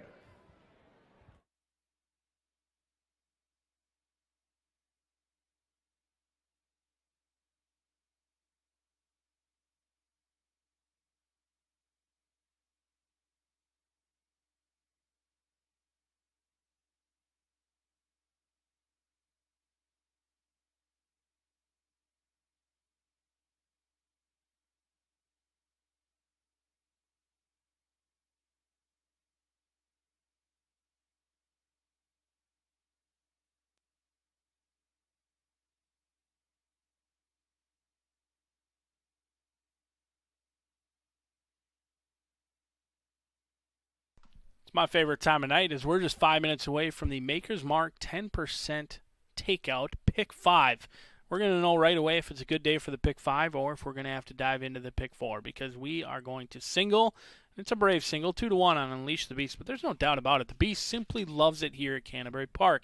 7 victories from 16 starts. Does come in off of a second place finish as the beaten favorite that day, but he doesn't ultimately want to go 2 turns. I think 6.5 furlongs should fit this horse absolutely perfectly. The last time they tried 6.5 furlongs at this level was an easy victory in gate to wire fashion. 4 starts at 6.5, 2 victories. Sign me up for another one. Unleash the Beast today. Going to be the single, and if not, we're going to dive into the pick 4, which will begin in race number 6. 1 mile on the turf. I found this race to be rather challenging. Captain Drake down on the inside at 6-1, second time turf. You've got Hold the Spice, who does look like a favorite who could absolutely win. But maybe a horse like Talon and Tricks does jump up. Brianna McDaniel got her first training victory with a quarter horse, but she's still looking for that elusive one with a thoroughbred. And I think Talon and Tricks is a reasonable long shot in here at 15-1. And then you've got the outside runners in the 9 and the 10. Thick Hayes trying the turf for the first time, but they've tried to get this one on the turf in the past. I think this one could handle the surface change. And Vivo, second time turf. Don't take much out of the last race. It was on a good turf against tougher. Gets class relief today in race number 6, 2, 3, 4, 9, and 10. Race number 7 will go out to the turf again, but this time only 1 turn, a 5 furlong sprint, and a challenging one at that. 2, 5, 8, and 9. Master Guns could be overlooked in the wagering. Outer Banks, a horse who has showed a ton of talent on the turf. Then they had 3 races on the dirt. Now they get back to the turf where they are a perfect 1-for-1. KG's got that one right on top as well, as he's got Ezekiel Laura sitting on a big day. And then Wenyan, the top selection, trying the turf for the first time. The Prairie Meadow Shipper. No turf surface down at Prairie, so this one comes in with a purpose, and that is to try the sod. We'll see if 2, 5, 8, or 9 can get us into race number 8. 6 furlongs on the dirt. The state-bred fillies all looking for their first career victory, and consistency is something that is not synonymous with this group. There is not a lot of consistent horses or performances, so it's a race that if you do add anywhere, I would certainly try and spread out in race number 8 because it looks like a complete dart throw in this race. 1, 2, 4, and 9. I used many of the maiden special weight to maiden claiming droppers in that spot. Race number 9, 2 and 5. Joe Jackson Negron gets the call in here for Ed Kerlick, a horse who has never tried 2 turns, but they'll do so today. The numbers certainly fit. The distance is the question mark, and the distance should be no problem for Simple Man, who does have back class here at Canterbury Park, seems to be improving over the track each and every time. This will be the 4th start here at Canterbury. Kind of one-paced a little bit, but it could fit perfectly in this spot with Alonzo Quinones, who's looking for a Wayne, with Simple Man in the last 2 and the 5. We'll have the front runner and the closer in the group. It's an $80 play. It's 10% takeout. Less money taken out, more money returned, and you can't win it if you're not in it. Good luck.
And the horses are at the starting gate. It is now post time. The Beast. Unleash the Beast. Even money and favored.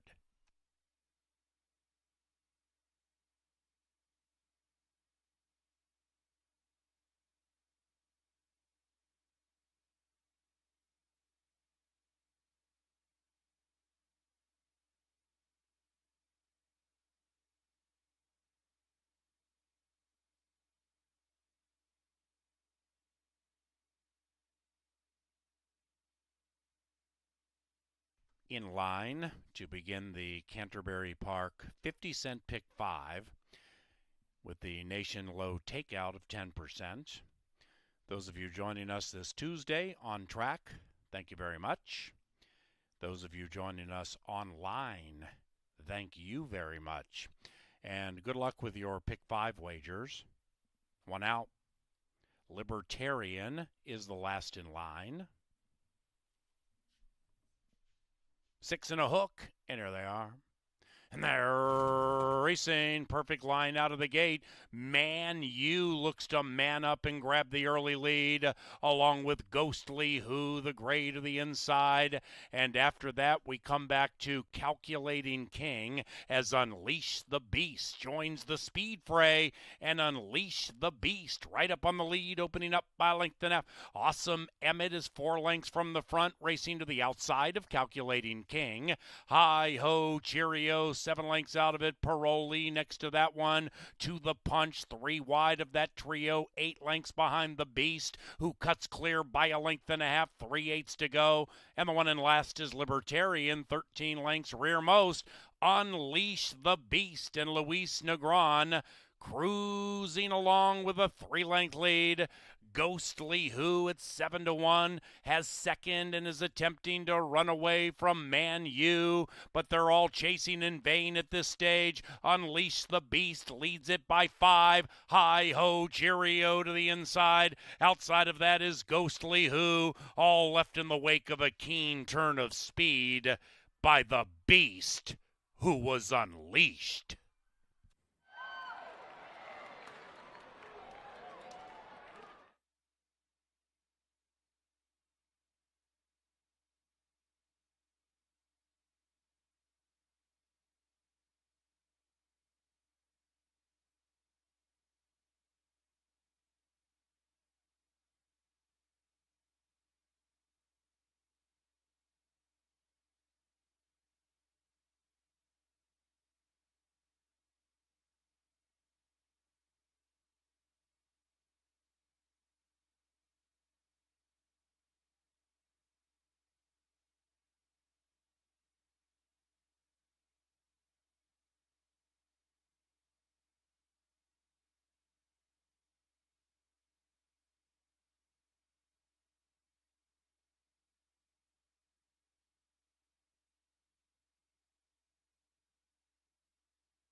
Number 5, Unleash the Beast, ran first. It's official. 5-1-2-4. Favorite wins. Superfecta still pays $46.14 for a dime. Pick 3, 26 and change. The trifecta, chalk all evens, pay 30 and change. Double, $20.60.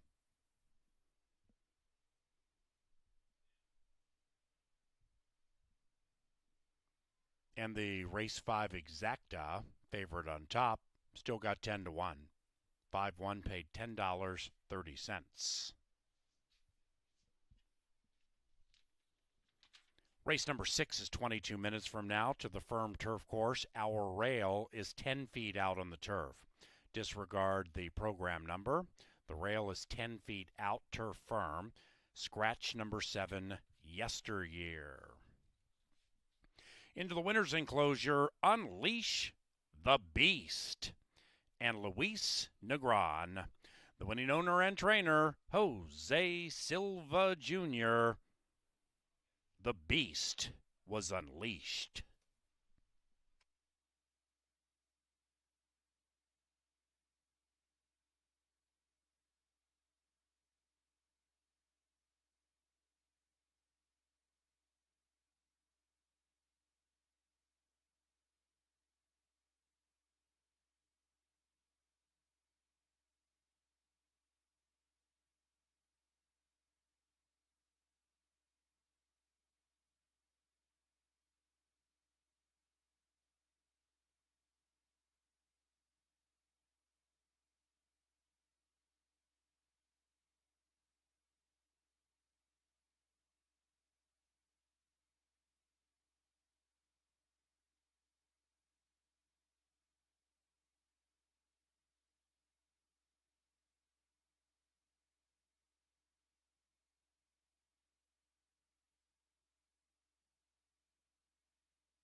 And here they are.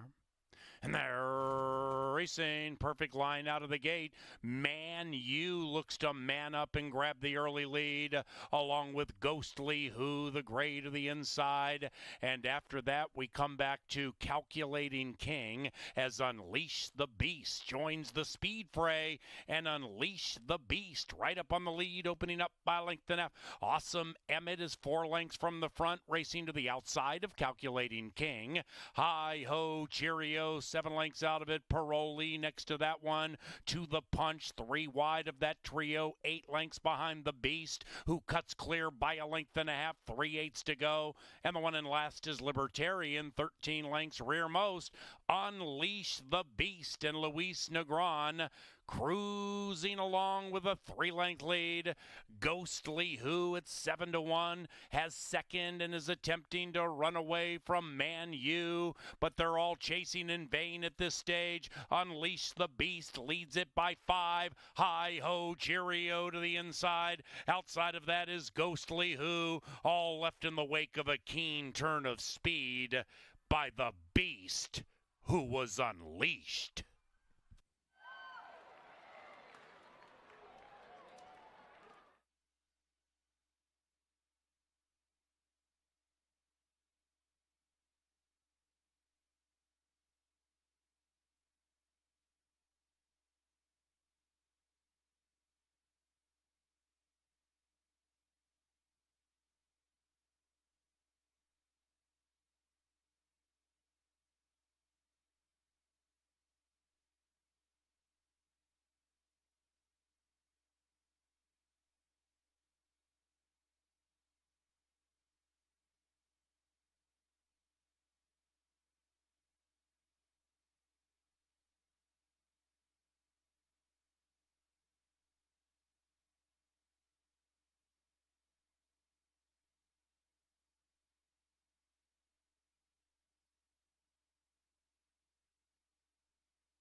going on? How are you?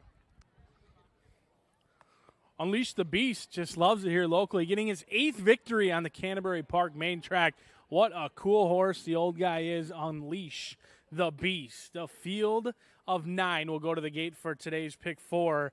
1 mile on the turf going to be the distance. The one is Edgy Reggie. Lindy Wade gets the call in here for Tony Ringstorff. Class relief kind of in play. This one does go from the allowance ranks to the claiming ranks, but also takes on winners for the first time. We'll see if Edgy Reggie can make it 2 in a row. This one blew up the tote board last time, 55-1. Today I'll have to settle for much less than that. The money has come in on Reggie, 7-2 on the board.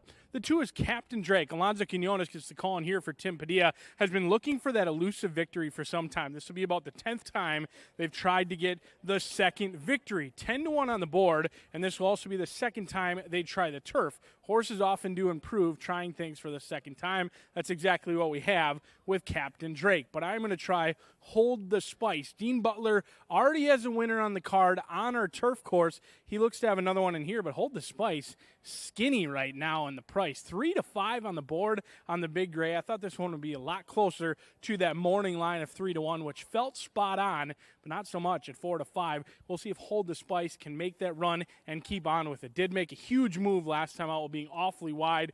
We'll see if Hold the Spice can get the job done today at 4-5. The 4 is Town and Tricks, 18-1. Earlier it was 50-1. This horse does look excellent down here in the walking ring. I love the way Town and Tricks has turned out for Miss Brianna McDaniel. We'll see if Town and Tricks can blow up the tote board, 18-1, but certainly in with a big chance in my opinion. The 5 is Bobby Boots. Took a while for this one to get the maiden breaking score. Did so last time out in start number 6. Does take on winners for the first time, but should be able to handle the turf. This will be the second time Bobby Boots gets an opportunity to put those feet on the turf. 18-1 on the board. The 6 is Derby's Moneymaker. If experience means anything, Derby's Moneymaker does hold the experience edge over the field. Makes start number 35 today. 0 for 6 on the turf. We'll see if the good-looking Moneymaker can give Fischello some money with his buddy. 40-1 on the board. The 8 is San Valentino. Vega gets the call in here, 40-1 on the board. Bruce Reekin, the Minnesotan, does take on other Minnesotans in here. We'll see if San Valentino can handle the turf, but on the toes and on the muscle today. The 9 is Thick Haze. Luis Fuentes gets the call in here for Ron Westerman. Exits a 4th place finish at 50-1 in the Victor S. Myers. They'll try the turf today. They've tried to get on it in the past. It was rained off. They get their opportunity to try it today. And the 10 rounds out the field. Ryakaberry going to have his hands full, but they are getting class relief. No easy gate position in here with Vivo post position number 10. But I'm going to see if Hold the Spice can get the Hall of Fame rider Dean Butler his second winner on the card. A wide open race kicks off tonight's pick 4. Miss Angela Herman will take you through it next.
We go back to the turf for race number 6, and this will kick off the late pick 4. It'll start off in 7 minutes. Please scratch the 7 yesteryear from our 6th race this evening. They're Minnesotans seeking their second win, and they'll go 1 mile. Please note that the temporary rail is set at 10 feet for race number 6. In addition to the pick 4, feel free to bet pick 3s, doubles, exactas, tries, supers, win place, and show wagers. A full wagering menu as this field of 9 heads out to the turf with a 4-5 favorite in Hold the Spice. We'll talk pick 4 in just a moment. We mentioned that the 6th is sponsored by Mystic Lake Casino.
It's late pick 4 time. It'd be a hard act to follow after Brian Aragoni nails his single in the first leg of the of the pick 5. So I'll try with the late pick 4, but I didn't make a very expensive ticket. We have a couple of different areas that we diverge, including in this one. I singled Hold the Spice. I know that he used quite a few, but I didn't find it quite as wide open as that, and the board is kind of reflecting that at the moment. You were getting less than even money pretty much throughout the wagering on Hold the Spice, and right now you're getting 4 to 5. I just thought that this horse gets better as the season goes on, and he definitely stepped up his game last time when he finally got back on our turf course. It's been the site of all of his good lifetime work. He's never missed the board here, and if those 14 starts, all of his better ones come on this surface. I wouldn't describe him as a very petite horse, so maybe he just gets a little bit better with racing, and as the season goes on, can't just get him fit on workouts, so maybe today is the day, and Empire Racing Stables has been pushing all the right buttons at this meet, and I think that if they can get another win with Hold the Spice, I would not be surprised at all, so I singled him, and 4 to 5 is probably about what you're going to get. I mean, maybe he'll click up to like 3 to 2 or something. I don't know. It wouldn't be very likely, but Hold the Spice is probably going to be your favorite when all is said and done. I will say, just to report on this field, everybody's warming up pretty well. Edgy Reggie, aptly named. I mean, he's not the most laid-back fellow in the world, but he broke off from the post parade a little bit early, and it looks like he's settling down on track. Everybody else behaving themselves very well in this 6th race. I went 2, 5, and 9 in the next one. I agree on Outer Banks. Outer Banks is going to be my top choice. I hear that's Kevin Gorg's top choice in this one as well. His best career race came on the turf. It was a pretty gutsy effort down in Houston. I mean, he broke from a very unfavorable post. He was the 11 horse that day, but he broke from post position 10, got stuck in between horses on the inside, and still kicked through very nicely. Now, a couple of those horses, I believe 2, have come back and become multiple winners since that time when he broke his maiden. I mean, it was a little long time ago. You'd hope for more winners out of that heat, but you think that Outer Banks would definitely step things up going back to the turf course, so I found fit to put him on top. Tequila Time is one of the other ones I used in there. He's a very speedy horse, and Alfredo Juarez got him to his maiden win in wire-to-wire fashion on June 6th. Maybe they bit off a little more than they could chew last time. That was a pretty tough field on July 4th, but forgive that one. He's back in with a group that he can probably take most of the way, if not the entire way, so I went 2, 5, and 9. I agreed completely with him in race number 8, that being Brian Aragoni. I spread out in that spot. I went 1, 3, 4, and 9. I believe we have most of the same horses. I did use Give 'em Shade, who's been running at this level for quite a while, but if a lot of those droppers decide they want to go bonkers on the lead, this filly is more than willing to pick them up. She's been able to close in her last 3 to pick up a couple of thirds and a second. Added Diamonds interested me on the inside, but of course on top I ended up with the 9. I don't really love anybody in that spot. That's about as far as I'll spread with 4 of them, but Added Diamonds on the inside also interested me from off the pace because it looks like a lot are probably just going to go for it as they make the drop into the $7,500 level. Now in the last, we both used Joe Jackson. There's a jockey change on here. Luis Negron hops aboard Joe Jackson, and he might wind up being the controlling speed coming out of those one-turn races. I would guess that they're going to try to take everything wire to wire, but if Joe Jackson isn't quite up to the task, Off Sixes is one of originally 2 entrants. Now, Carl Broberg did scratch his other entrant out of race number 9, but he left Off Sixes in here, and he's going to try to pick up another win for Rocket Wrench Racing, who also teamed up with Ruben Fuentes with North of Eden earlier in the season. And Off Sixes comes off kind of an off effort behind Bankroll Ben. He'll have to turn the tables on Simple Man in there as well, but it looks like he could sit close to the pace, and there isn't a whole bunch of it in there. I thought that Off Sixes fit this race pretty nicely. Carl Broberg's been winning with his first-time claims up here in Minnesota at this level quite frequently, so I'm hoping that maybe they can put things together and get Off Sixes back into the winner's circle in his 4th try at Canterbury. That's a $12 ticket. There's also a late pick 4 starting in that 9th race in our last 4 races of the evening, but if you want to start in on this one, you have 2 minutes, now 1 minute to do so, as they are getting ever closer to the gate for the 6th. Good luck.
It is now post time for race number 6. Hold the Spice, 3-5 and favored. And Vivo, the last Minnesotan into the gate. Minnesotans on the beautiful turf course, and they're racing. Captain Drake came out beautifully and at 9-1. Captain Drake goes right to the lead. Thick Haze is next. Hold the Spice is prominent. And Bobby Boots. Hold the Spice actually goes back to last. Bobby Boots and Derby's Moneymaker. Derby's Moneymaker at 46-1, right up on the lead. And as they sort themselves out, 2 and 6 slug it out around the corner. Bobby Boots is next to the inside of Thick Haze. The pace quickens as they head up the barn side. It's kind of fast and being established by Captain Drake. Edgy Reggie, 6 lengths from the lead. That's the 1. Fifth, about 7 lengths from the front. Behind that one is Vivo, and Vivo's to the inside of Talent and Tricks. The gray is Hold the Spice, beginning to range in 9 lengths from the lead as they zing into the far turn, and joined by San Valentino. The entire field now covered by 8 lengths, and they're chasing Captain Drake, and the captain continues to call the shots. On the outside, Talent and Tricks making a move, likewise for Thick Haze making a big move. Talent and Tricks goes into third. Edgy Reggie has nowhere to run. Likewise for the gray, Hold the Spice, overtaken by San Valentino. Hold the Spice is last at even money as they come charging down the Canterbury Park stretch. Captain Drake proving to be a tough customer. Thick Haze all over that too. Then we come back to Vivo inside the final football field. Thick Haze, late charge from Hold the Spice from last, but it's too late. Thick Haze wins. 9-3 and a photo in race 6.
Number 9, Thick Haze, ran first.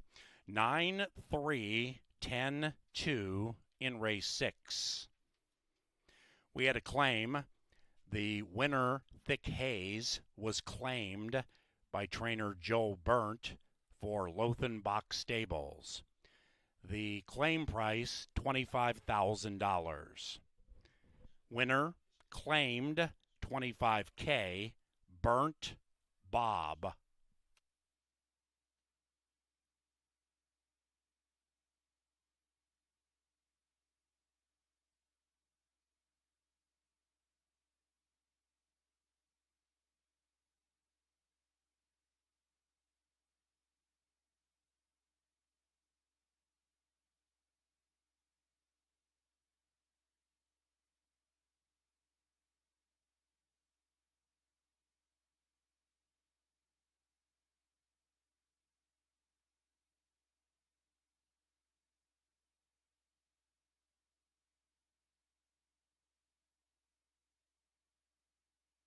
The 6 races official.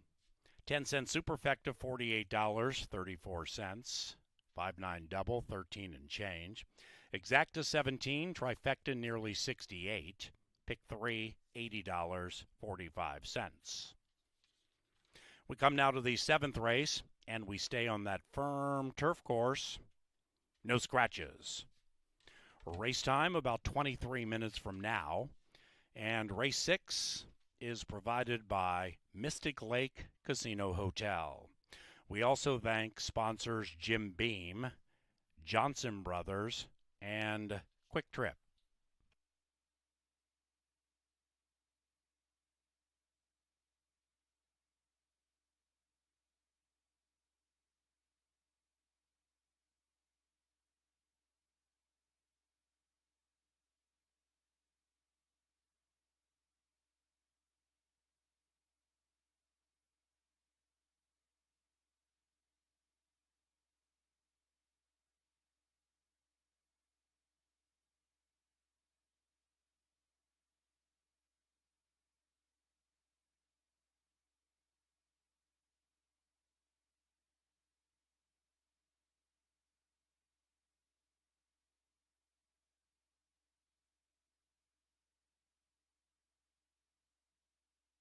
In the winner's enclosure, it is Thick Haze and Luis Fuentes.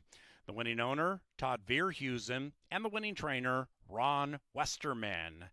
Thick Haze prevails.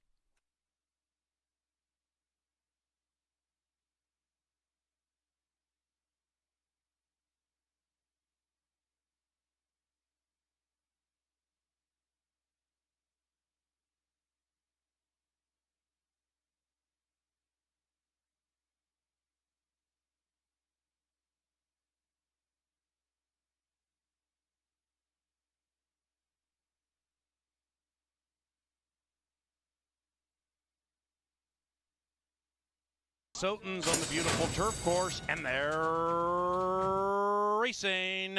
Captain Drake came out beautifully in at 9-1. Captain Drake goes right to the lead. Thick Haze is next. Hold the Spice is prominent, and Bobby Boots. Hold the Spice actually goes back to last. Bobby Boots and Derby's Moneymaker. Derby's Moneymaker at 46-1, right up on the lead. And as they sort themselves out, 2 and 6 slug it out around the corner. Bobby Boots is next to the inside of Thick Haze. The pace quickens as they head up the barn side. It's kind of fast and being established by Captain Drake.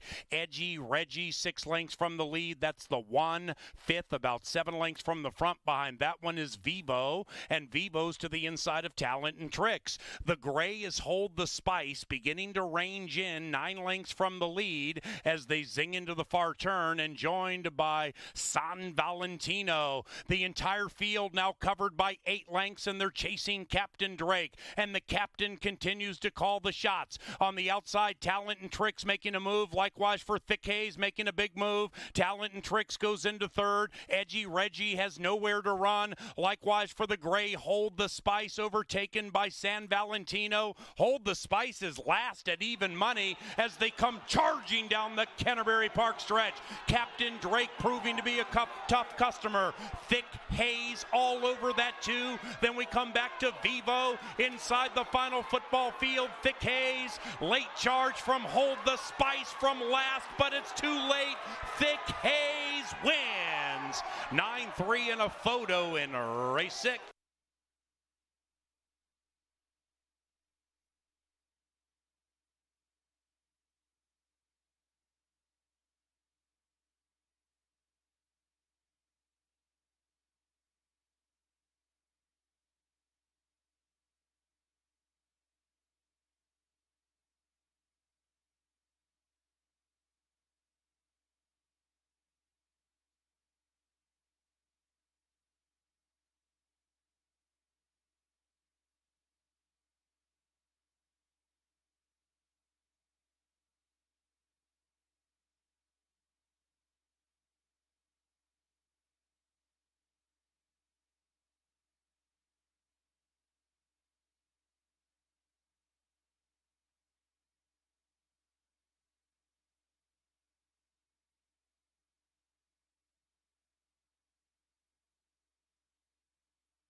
Not many handicappers had Thick Haze right on top, but your program picker, Track Phantom, not only had this one on top, but his best bet of the day. A very brave and confident move at 6-1 returns $15 for your $2 win wager. Follow on to the Track Phantom each and every day. He's also got his website as well that you can get picks from around the country. Certainly a must follow, not only here at Canterbury, but around the country. As Track Phantom gives out a $15 best bet in race number 6 to kick off that pick 4 the right way. We'll go on race number 7, a very challenging race of this. You can see bettors are having a difficult time identifying a favorite. Lukewarm favorite is Outer Banks. Down on the inside, though, it's going to be Demigod, 21-1. This feels like a bit of an experiment for the connections. They've tried the low-level climbing ranks. Now they're going to try sprinting on the turf for the first time today. Off of some heavily beaten races, we'll see if Demigod can handle the experiment with success. 21-1 on the board. The 2 is Master Guns. This is the lowest level this horse has ever faced. Has always faced much tougher than this, but we'll see if this 6-year-old can get the elusive victory. Number 2, there's not a whole lot of fight in the races that I've seen. Kind of a little lackluster down the lane when he does get tired, but this is the easiest group that he has seen. We'll see if win number 2 can come and start number 24-1 on the board. The 3 is No Mo Hooch. Georgie Stewart and Clinton Stewart trying to have a family photo in the winner's circle with Kelsey Haar. Rained off the turf last time out, a 5th place finish. Draw a line through that. That was on the main track. They get back to the turf where the lone victory did come. No Mo Hooch on the board at 18-1. The 4 is going to be I'm a Special Star. Alonzo Quinones and Robert Klein trying to team up in here. The blinkers came off. There's no doubt about it. This horse ran great 2 back, but that was on a fast main track. And they didn't run very good last time out in the slop. They'll try the turf today. Not much in the way of turf breeding that I see, but Robert Klein certainly knows more than I do. 11-1 on I'm a Special Star. The 5 is Outer Banks. I think this one's in with a big chance. Had a difficult time choosing between Wenyan and Outer Banks. Outer Banks taking some money right now. 6-1, currently favored in lukewarm fashion. 3-1 on the board. Ezekiel Lara's got this one on top for the thumbs up gang. A perfect 1-for-1 on the turf. Ran good last time out in the off the turf event. Should be happy to get back on the turf for the 4-year-old Outer Banks. Looking to put that perfect turf record on the line. The 6 is Illuminati. 3rd start off the layoff. Showed speed last time out. Lost to a 2-5 winner. Tired very late. We'll see if Illuminati can handle the turf. The 7 is Crime Spree. Gets class relief off the clunker last time out. Beaten by 26 lengths. Now drops in class. Tries the turf for the first time today. 8-1 off that 7-2 morning line. The 9 is Wenyan, and Rye Eckleberry gets the call for his father, Kevin Eckleberry. I'm hoping that the father-son connection can get the job done in here with Wenyan, another Prairie Meadow shipper who comes in with one purpose, to handle the turf. I am not sure how they got that Tomlinson number of 198. I know how it works, but don't be fooled by this Tomlinson. All siblings have handled the turf just fine. The 9 is Tequila Time. Juarez gets the call in here for Dick Capelucci. Got tired late last time out. That was on the turf. We'll see if they can take him gate to wire. Currently co-favored. And the 10, what a show-off. We'll see if he can run as good as he looks. Off a long layoff, but you wouldn't know it by the looks. Nevada Litfin has this one turned out in the right way. 23-1, but I'm hopeful Wenyan gets the job done in an excellent betting race coming up 9 minutes away. Good luck.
Race 7 is coming up next, and it is at 5 furlongs on the turf.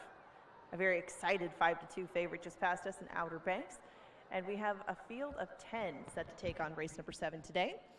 Win, place, show, exactas, tries, supers, doubles, and pick threes are the options for this 7th race, and it's sponsored by the Minnesota State Lottery. Again, 7 minutes to post, and your 5-2 favorite remains Outer Banks. Somebody who likes to throw rocks and somebody who likes Paul Allen is about to make their dreams a reality in a few minutes. We're going to play Put a Rock in It, sponsored by Continental Diamond. Stay tuned.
We're down in the winner's circle, and it is time for this rock-throwing George from Minneapolis to take a hobby and make it into a little bit of cash.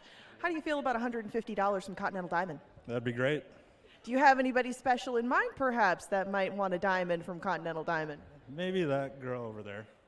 Okay, I'll tell you what. We're going to give you 3 tries to get it in there, and however many you get, we'll give you $150 each rock that you can get in Paul Allen's mouth. Simple as that. I mean, they're lightweight. We didn't give you boulders or anything like that. The lovely Dylan is going to bring those over here and determine the starting line. Just got to get it right there in the hole. I would recommend underhand, but whatever approach you'd like to take, you're the professional. Give it a shot. Oh, very, very close, very close. Might have knocked out a tooth with that one. Try it again. Now that one was low. That one was low.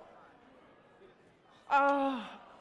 No. We can't just let you go at 3. We can't just let you go at 3. Take one more shot at it. Come on. The lady needs diamonds. The lady needs diamonds. Get it in there. Oh, I'm so sorry. I'm so sorry, George. But thank you for taking a shot at it. Do you have a selection for the upcoming race? Maybe you can win the cash the old-fashioned way. I'm thinking tequila time.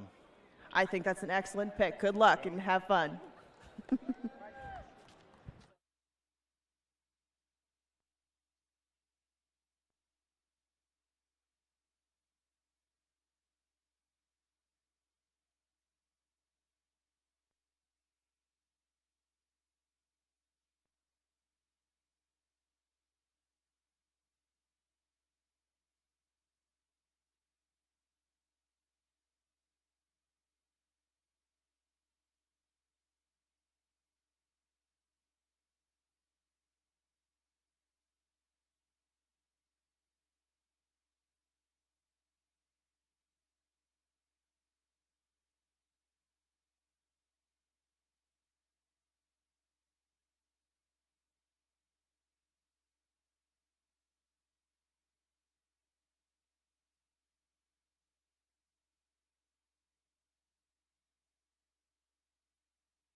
Into the gate they go. It is now post time for the 7th race. Turf race. It is firm. It is the final turf race this evening. Happy birthday, Lily, celebrating her 13th birthday at Canterbury Park. And they're racing in the Lily is 13 birthday classic, and Illuminati is out of the gate fast. So is No Mo Hooch to the inside. That one is joined by I'm a Special Star in the turf debut. Outside Tequila Time's very fast, and Wen Yin in the turf debut. That's the 8 to the outside of I'm a Special Star. Meanwhile, up top, Illuminati continues to lead. After that, we have Outer Banks, 8 lengths from the front, about to be joined by What a Show Off. Behind them is Master Guns. Then we come to Crime Spree in the turf debut. Second last, Demigod is at the tail. At the top of the stretch, it is Illuminati leading it from No Mo Hooch. No Mo Hooch bet down to 6-1 to the outside of Illuminati, and they have gone 5 lengths clear from What a Show Off. On the inside is Master Guns. They are chasing Illuminati. Late charge from Master Guns. 6-3-2 in race 7. Illuminati at 20-1.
Number 6, Illuminati in an upset. 6-3-2-5, and it's official. We had a claim in race number 7, a $16,000 claim. The 4th place finisher, Outer Banks, purchased by trainer Joel Burnt for owner Janice Kruger. That's number 5, Outer Banks, claimed 16 grand. Burnt Kruger. Pick 3 paid $162.60. That Exacta 6-3 paid $153.90 for a buck. The trifecta paid $298.45. Kelsey in the middle. Superfecta $208.40 for a dime. Double 9-6, $181.90. 8th race, fast main track. Scratch numbers 5, Tika Toy, and 6, Surely a Legend.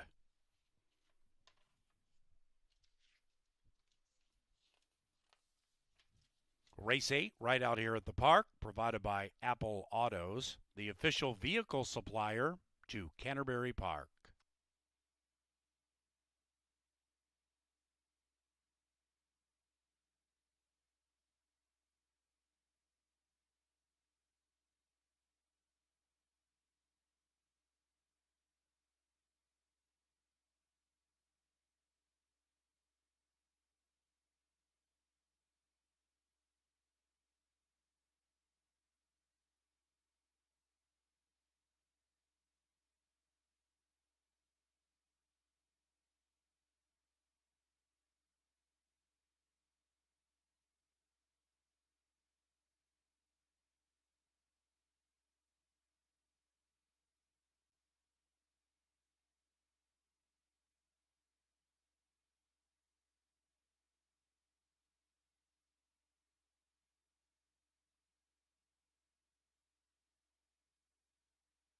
Up to the Mystic Lake Winners enclosure, it is Illuminati and Ruben Fuentes.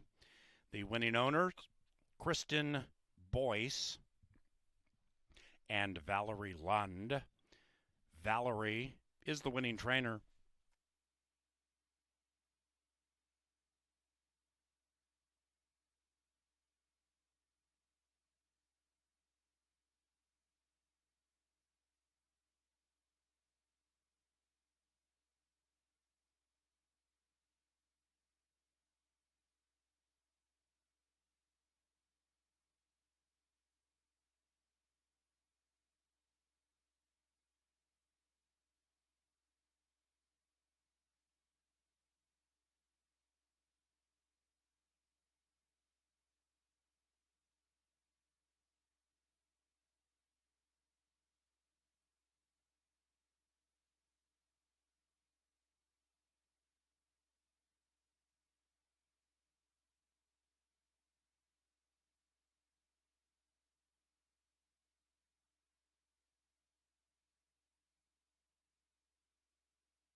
And they're racing in the Lily is 13 birthday classic, and Illuminati is out of the gate fast. So is No Mo Hooch to the inside. That one is joined by I'm a Special Star in the turf debut. Outside Tequila Time's very fast, and Wen Yin in the turf debut. That's the 8 to the outside of I'm a Special Star. Meanwhile, up top, Illuminati continues to lead. After that, we have Outer Banks, 8 lengths from the front, about to be joined by What a Show Off. Behind them is Master Guns. Then we come to Crime Spree in the turf debut. Second last, Demigod is at the tail. At the top of the stretch, it is Illuminati leading it from No Mo Hooch. No Mo Hooch bet down to 6-1 to the outside of Illuminati, and they have gone 5 lengths clear from What a Show Off. On the inside is Master Guns. They are chasing Illuminati. Late charge from Master Guns. 6-3-2 in race 7. Illuminati at 20-1.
sun may be setting here at Canterbury Park, but Illuminati lights up the board at 20 to 1.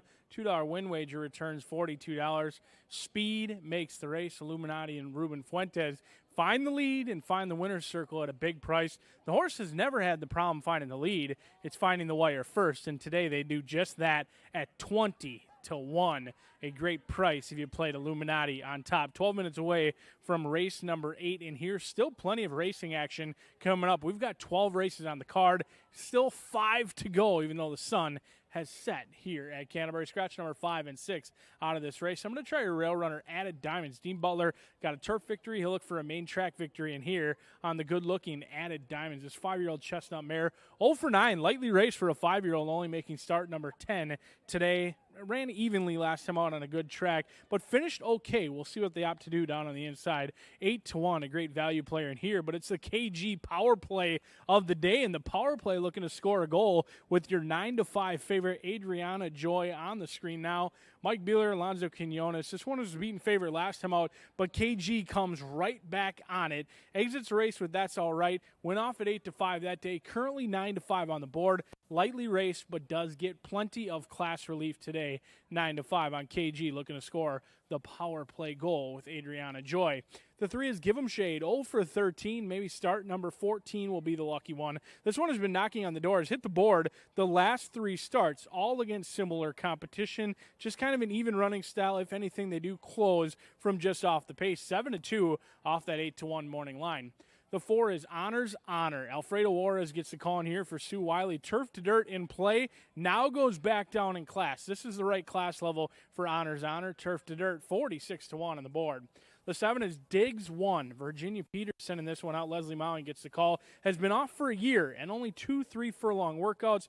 We'll see if this one is fit enough to get the distance today off of that lengthy layoff, or if this one will need a race before being completely ready to roll. The 8 is All Sing Baby. Aurora and Troy Bethke. If you've got this one on top, you will be singing with plenty of cash in the pockets. This one's been working fast going into the debut, but then didn't fire on the turf. But don't forget, those workouts going into the debut were awfully quick. 24 to 1 on Turf to Dirt. All Sing Baby. The 9 is Runaway A-Train. Carlo Lopez and Mac Robertson looking to team up in here. This Minnesotan took on Open Company last time out. Should absolutely appreciate being back in with Minnesotans today. 9 to 2 on the board. The 10 is Reese. Ryackaberry gets the call in here for Larry Donlin, the 3rd jock in the last 3 races. Reese awfully quick out of the gate, but has only shown it for about 300 yards. We'll see if Reese can take it further today. The 11 is Ring Around the Rosie. Lindy Wade gets the call in here for Matt Williams. They'll make the equipment change. The blinkers go on the toes and on the muscle. Looks good. We'll see if Ring Around the Rosie can run as good as she looks. And the 12, Hot Habanero. Negron gets the call in here for Sandy Swear. The Swear gang won earlier this week with Hot Artie, and they look for another one in here with Hot Habanero at 20 to 1. It's a big field. Someone's set to get their first career victory. Let's see which girl will do it.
The fine folks at Apple Auto sponsor our 8th race each day, and it's 7 minutes away. Scratch the 5, Tika Toy, and scratch the 6, Surely a Legend, out of race 8 today. We're left with the field of 10. So that leaves all of the original betting options intact. If you want to do win, place, and shows, you can. You can do exactas, tries, 10-cent supers, doubles, or 50-cent pick threes. Big field with which to choose from, and the Adriana Joy, the Jeremar homebred, is 3-2. She's been your favorite since betting open. Probably will be your favorite as they get to the gate. That will be in 7 minutes. And we have another pick 4 coming up in race number 9. Action far from over on Tuesday night. Good luck in the 8th.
Into the gate they go. It is now post time for the 8th at Canterbury Park.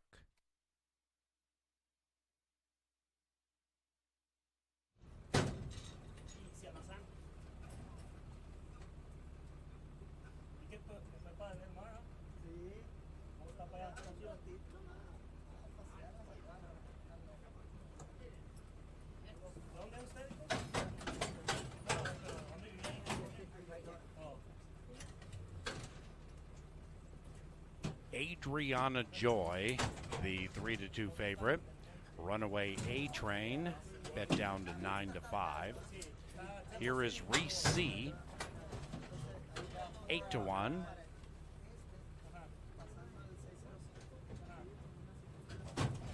Ring around the Rosie.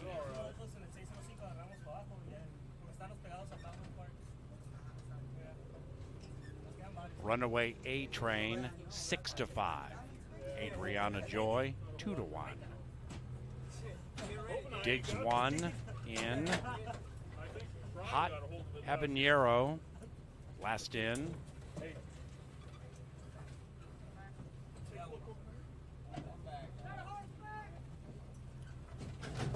Minnesota Maidens, race number 8.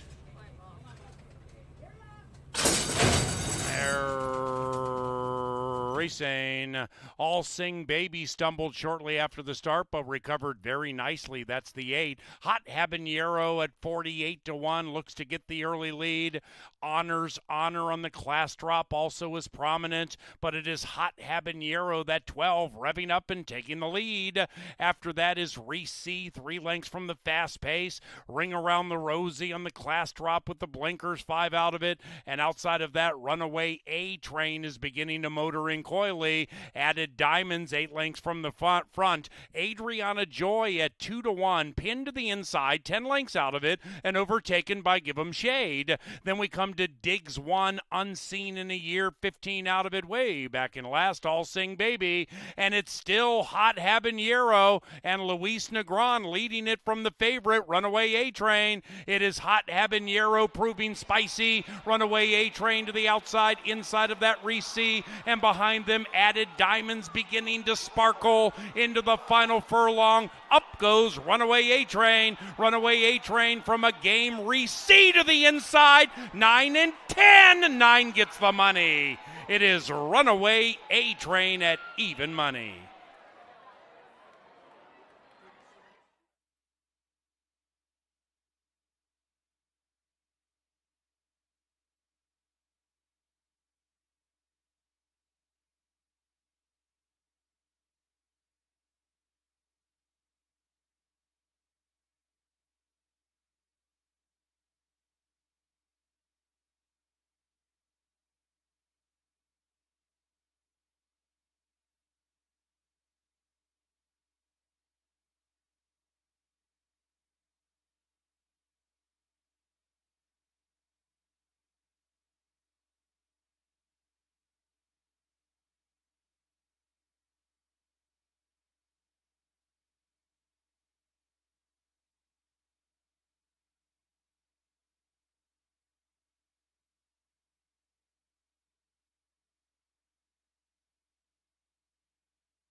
Result of the photo shows the winner is number 9, Runaway A-Train. 9, 10, 2, 3.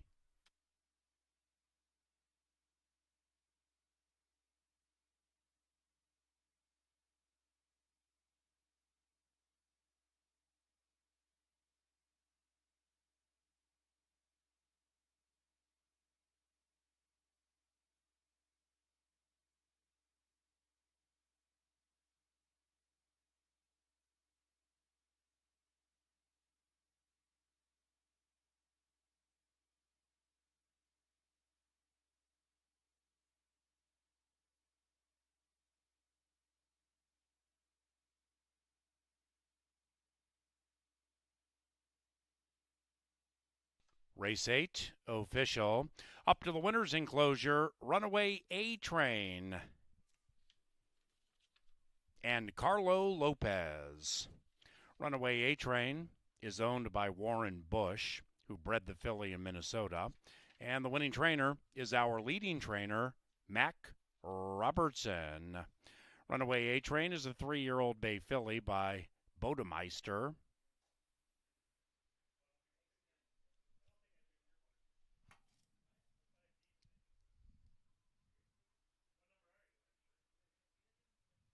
Out of Stephen Jess. Pick 3, 207. Try 2055. Race 9, 22 minutes from now. In the 9th race, number 2, Joe Jackson, is ridden by Luis Negron. Scratch number 7, Smokin' Policy.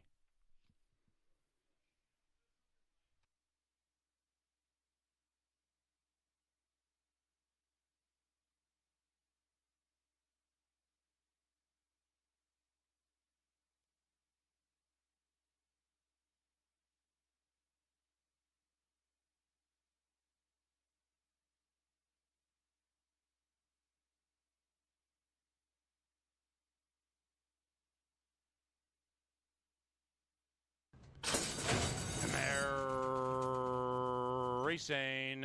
All Sing Baby stumbled shortly after the start, but recovered very nicely. That's the 8. Hot Habanero at 48-1 looks to get the early lead.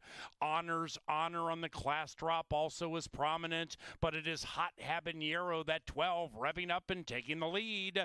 After that is Reese C, 3 lengths from the fast pace. Ring Around the Rosie on the class drop with the blinkers, 5 out of it. And outside of that, Runaway A-Train is beginning to motor in coyly. Added Diamonds, 8 lengths from the front. Adriana Joy at 2-1, pinned to the inside, 10 lengths out of it, and overtaken by Give 'em Shade. Then we come to Diggs 1, unseen in a year, 15 out of it, way back in last, All Sing Baby. And it's still Hot Habanero and Luis Negron leading it from the favorite, Runaway A-Train. It is Hot Habanero proving spicy. Runaway A-Train to the outside, inside of that Reese C, and behind them Added Diamonds beginning to sparkle into the final furlong. Up goes Runaway A-Train. Runaway A-Train from a game Reese C to the inside. 9 and 10. 9 gets the money. It is Runaway A-Train at even money.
Some juicy will pays, and for the fourth straight night, no one able to string along 6 winners. So if you are alive to 5 of 6, maybe 4 of 6 in some circumstances, hold on to your ticket because it will be payable. No one able to connect on that pick 6, so we'll have a 4-day carryover into tomorrow night's racing for the pick 6, and the pick 5. Some very juicy will pays in what looks like a wide open race. And speaking of wide open, the good-looking gray Candy Wampus 10-1 morning line right down to 7-2.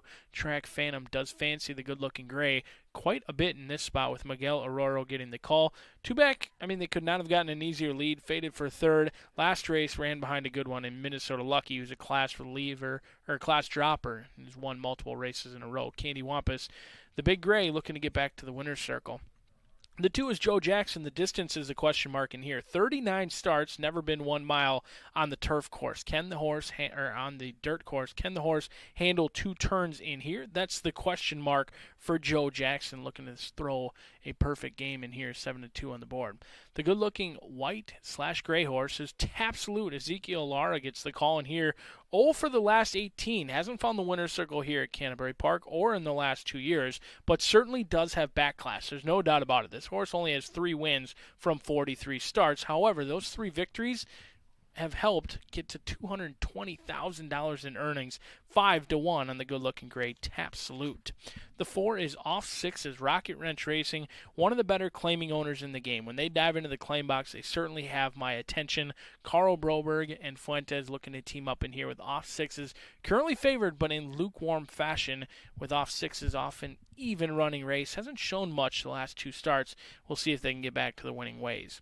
The 5 is Simple Man. This one finished with some run last time out, second in what turned out to be an okay race for Bankroll Ben. Simple Man, another one who has back class, 5 victories with $256,000 in earnings, has been trending in the right direction here at Canterbury, getting better with each and every start. Dick Capalucci owns and trains Simple Man at 7-2. The 6 is Vic's Vision for Bar VH Ranch, and Vic Hansen trains. The 7-year-old gelding was entered to run earlier, but scratched out of that spot to land in here. Gets class relief today. 3rd start off the layoff for Vic's Vision off the 20-length defeat last time out. The 7 is scratch. The 8 is Dan's a Rebel. This one does have a tendency to break slowly. Now, if Juarez is able to get this one out of the gate, which is something that Alfredo Juarez Jr. does excel at, getting horses out of the gate and getting them in a perfect spot. We'll see if this 5-year-old gelding can run big at a big number. 20-1 on the board for the horse who does break slow. We'll see if Mike Bollinger and Juarez can blow up the tote board at 20-1, but I'm going to try the classy Simple Man to get back to his winning ways. We'll see if Joe Jackson can handle 2 turns as we're 9 minutes away from the Thoroughbred finale, but stick around because we still got 3 quarter horse races to go. Good luck.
Yes, Mr. Aragoni, it is the last thoroughbred event of the night, and it is at 1 mile.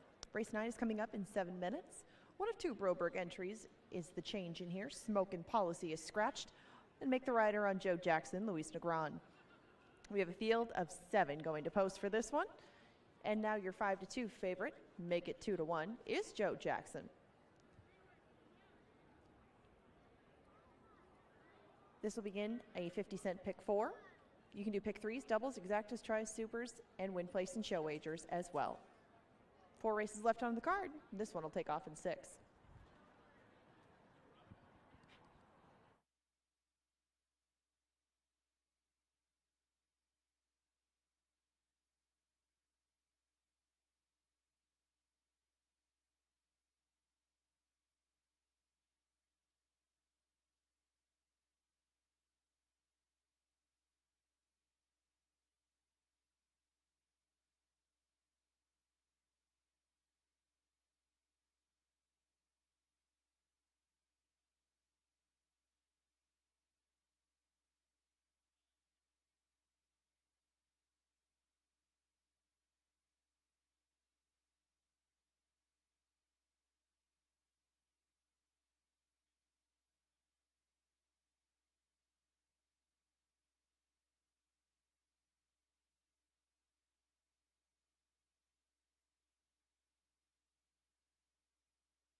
There's the $16 ticket on the screen, just a minimal investment in this final pick 4. It's a mix of breeds, and it starts with the final thoroughbred race of the evening right here. Oh my, that's nice. I didn't know that off 6 would be down to 5-2. Thought there would be some value with that one, but perhaps with the scratch of his stablemate, some of the money from the Broberg fans have gone that way. Joe Jackson's your current favorite, and he should be the controlling speed in here. Joe Jackson does stretch out, though, and he's got a decent enough pedigree for it. He could do a number of things. He's run well at Canterbury in his last 3 starts. And he comes off a 3rd place finish behind Please the Court. Now, he has been heavily bet in all 3 of those starts, but I think he's run well enough. I mean, he deserves a shot going 2 turns in here, and if Luis Negron can get him just to relax a bit, he should be pretty tough to run down. I took off 6s on top. Off 6s has been claimed many times over his last 6 months of racing, and now he'll land in the Carl Broberg barn for Rocket Wrench Racing. And Ruben Fuentes will take over the riding duties on this one. He was well beaten last time. That was just kind of an off effort. Don't know what happened with off 6s that day, but he too has enough tactical speed to keep him in the mix. And he's the one that I ended up with on top. I was hoping for maybe somewhere in the neighborhood of 4-1, but unfortunately right now you'll just have to take him as the very narrow second choice at 5-2. Moving on to race number 10, the 405. I guess I couldn't really separate the 1 and the 6. The 405 is the 6, and he comes out of a very live heat, and this one should probably get a good run of things in there. I don't think he'll get 4-1. I think probably more 5-2 is more realistic on the 405, but I spread out a little bit more in race number 11. Somebody's going to come up with their first win. Pappy Boyington is probably going to take a lot of money in there. He's on the ticket, but I actually lean more towards the 5 and the 6. I thought I could get some value with the 5. Nick Goodwin takes over on this one, and I don't know, he might provide a little bit of spice into the ticket, but by far the leg that I go the widest in there. Furiosity and Living in the Past close out this one in race number 12. Furiosity, the younger of the two, the less experienced one, but he does land towards the inside. It's been a good place to be thus far in our quarter horse meet. And he's ran well enough in his last couple of starts, I think, to make a little bit of a headway against winners for the first time. The outside horse is a very attractive animal. I know that he probably has the edge in a lot of ways over the 2, but as far as raw ability goes at this distance, I thought these 2 matched up well. So I used them both on the ticket, and that's where you get that $16 play in this last pick 4. Not a very expensive investment. If you would want to add, I would say maybe this next leg, race number 10, here, I think it's covered. I like off 6s a lot, but Joe Jackson, a big threat to go all the way on the front end. You got 2 minutes to put together whatever play you would like to make in this pick 4. The gate's right next to me. They're going to be here soon. Good luck in the late pick 4.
It is now post time for race 9.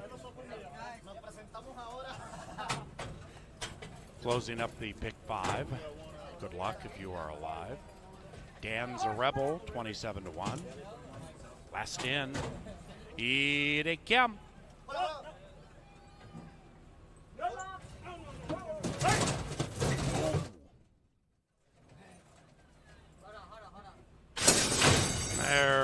Racing. Joe Jackson stepping out of the gate very nicely, and Joe Jackson with discipline is in search of the early lead. Off 6s joins Joe, and now we make it a line of 3 with Vic's Vision very prominent. Candy Wampus is the gray right behind the leading trio. After that, we have Simple Man shoved on a bit in the early stages. Now the rider takes hold 5th, 4 lengths from the lead. After that, we have Tap Salute. That is the white chasing the pace from about 8 out of it, joined by Dan's a Rebel. Very fair early pace being established by Joe Jackson. Joe Jackson looking to win and get into the Sunday papers. Candy Wampus makes a sharp move to the inside in the middle stages, and Candy Wampus is wresting command from Joe Jackson by a neck. After that, off 6s, 3 wide. Behind them is Vic's Vision. Then it's Tap Salute, 7 lengths behind Fellow Gray. Candy Wampus, Simple Man second last, shoved on, and Dan's a Rebel is at the rear, and Candy Wampus leads the run to the top of the stretch. It is Candy Wampus from Joe Jackson, and also Joe Jackson is now to the inside of off 6s. Behind them is Vic's Vision, and as they cut for the money, we have 3 astern. Outside, off 6s, rest command from Joe Jackson, also Candy Wampus. Then on the inside, Tap Salute continues to plug away. It is off 6s showing the way home, and off 6s, and Ruben Fuentes get there beating a game Tap Salute. Candy Wampus ran 3rd.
Number 4, off 6s, ran first.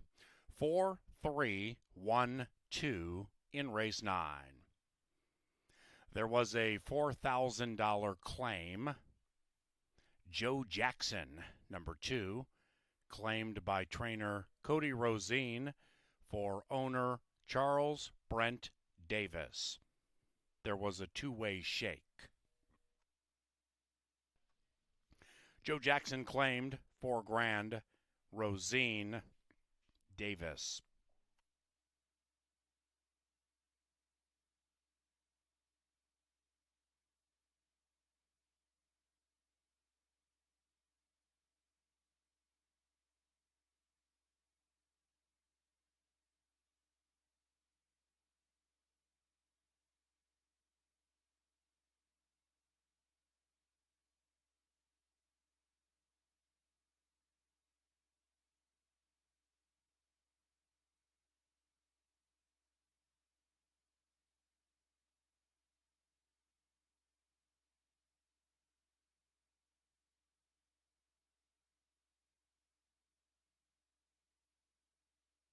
Up to the winner's enclosure, off 6s, and Ruben Fuentes. The winning owners, Rocket Wrench Racing, and the winning trainer, Carl Broberg. This is off sixes.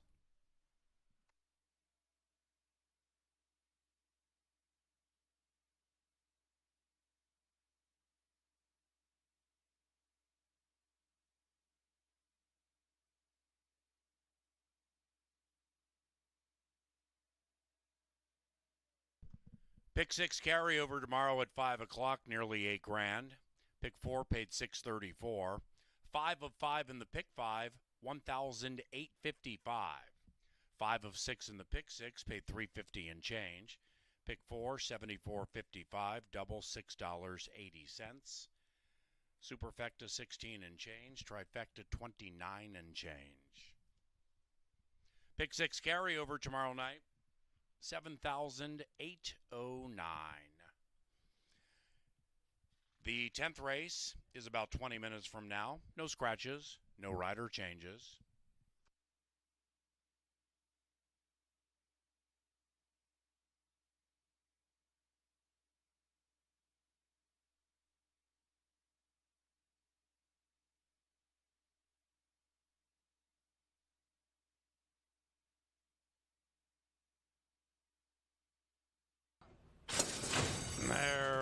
Racing. Joe Jackson stepping out of the gate very nicely, and Joe Jackson with discipline is in search of the early lead. Off sixes joins Joe, and now we make it a line of three with Vic's Vision very prominent. Candy Wampus is the gray right behind the leading trio. After that, we have Simple Man shoved on a bit in the early stages. Now the rider takes hold fifth, 4 lengths from the lead. After that, we have Tap Salute. That is the white chasing the pace from about 8 out of it, joined by Danza Rebel. Very fair early pace being established by Joe Jackson. Joe Jackson looking to win and get into the Sunday papers. Candy Wampus makes a sharp move to the inside in the middle stages, and Candy Wampus is wresting command from Joe Jackson by a neck. After that, off sixes, 3 wide. Behind them is Vic's Vision. Then it's Tap Salute, 7 lengths behind Fellow Gray. Candy Wampus, Simple Man, second last, shoved on, and Danza Rebel is at the rear, and Candy Wampus leads the run to the top of the stretch. It is Candy Wampus from Joe Jackson, and also Joe Jackson is now to the inside of off sixes. Behind them is Vic's Vision, and as they cut for the money, we have 3 astern. Outside, off sixes, rest command from Joe Jackson, also Candy Wampus. Then on the inside, Tap Salute continues to plug away. It is off sixes showing the way home, and off sixes, and Ruben Fuentes get there beating a game Tap Salute. Candy Wampus ran.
My favorite time of night, the quarter horses come out. We've got a 3-pack for you with the quarter horses. 12 races on tonight's card, and if you like 12 races like I do, 12 races again tomorrow, followed by 11 on Thursday. We had some big payouts along the way with the thoroughbred portion of the card, and this race looks completely wide open as well.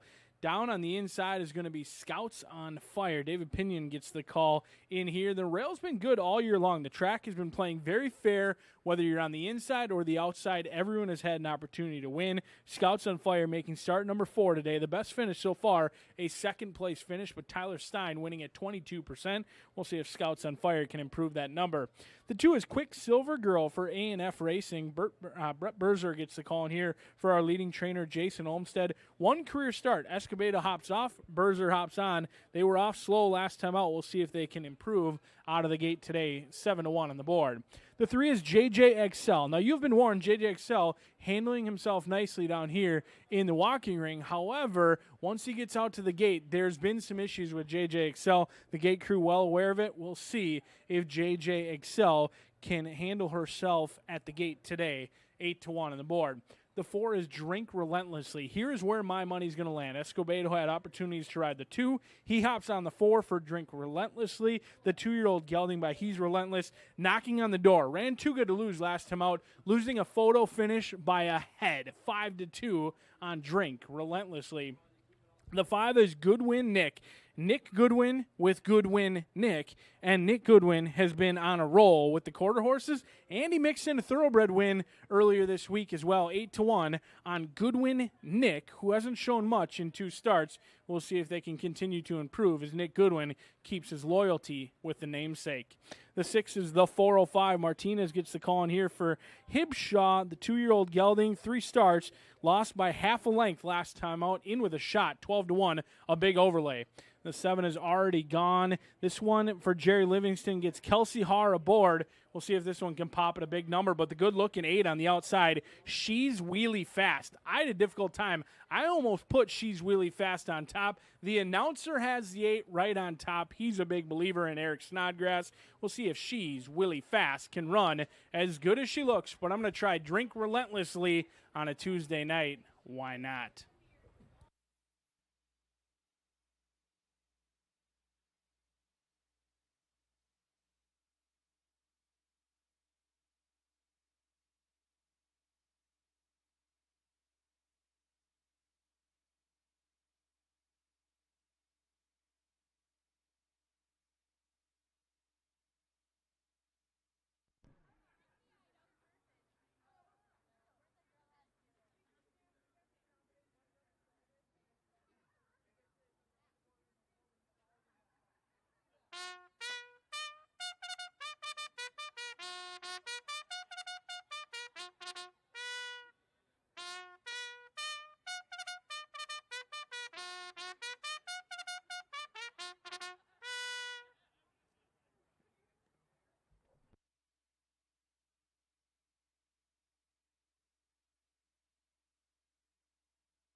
In 8 minutes, we will begin our quarter horse portion of the card. 350 yards is the distance for this maiden.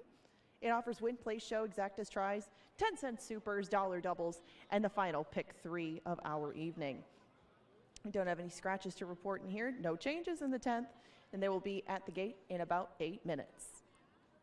Right now, your 8-5 favorite is Drink Relentlessly right in the middle of the field, and boy, that's fitting because we've got Budweiser beer pong coming up in the winner's circle shortly. Stay tuned.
We have a very lively group down here in the winner's circle for Budweiser Beer Pong.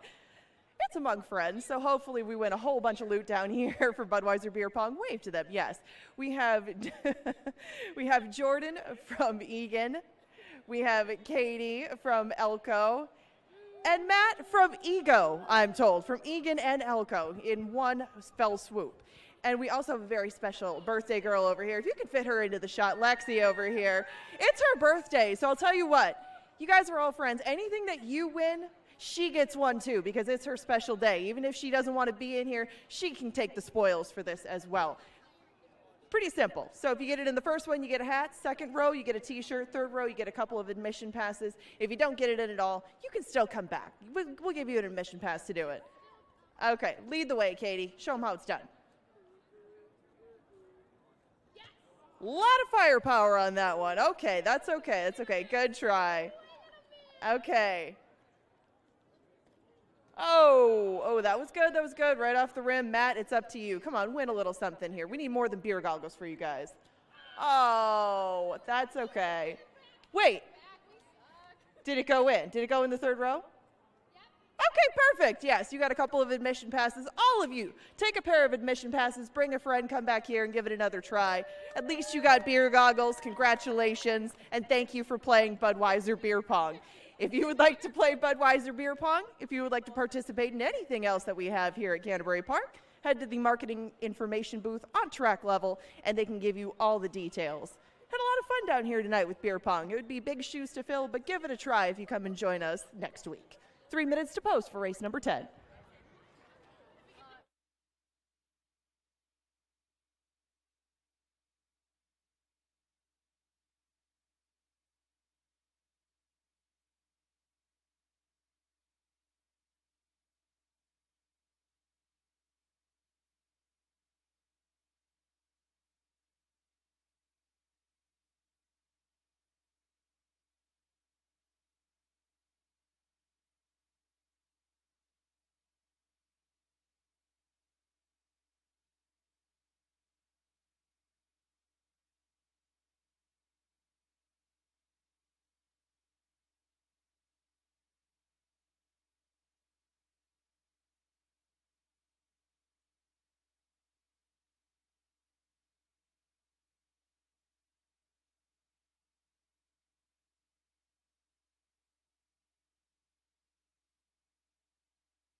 Into the gate, it is now post time for the 10th race. Drink Relentlessly, 2-1 in favored. Already Gone goes in. Between them is the 405, but the 1 is number 1 in race 10, Scouts on Fire.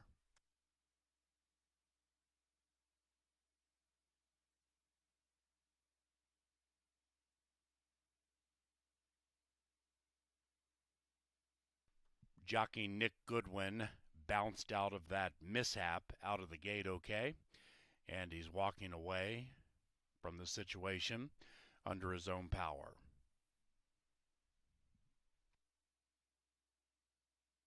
Steward's inquiry into the start of race 10. The stewards are taking a look at the start of race 10, specifically number 5, Good Win Nick. Hold all tickets.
Inquiry sign removed, as you can see on TV monitors.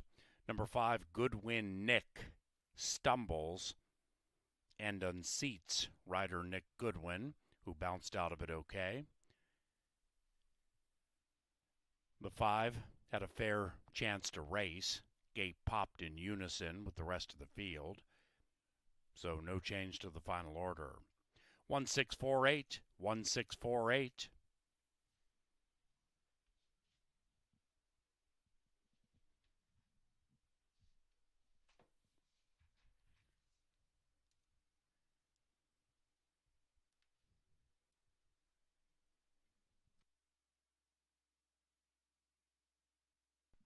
And the 10th race is official.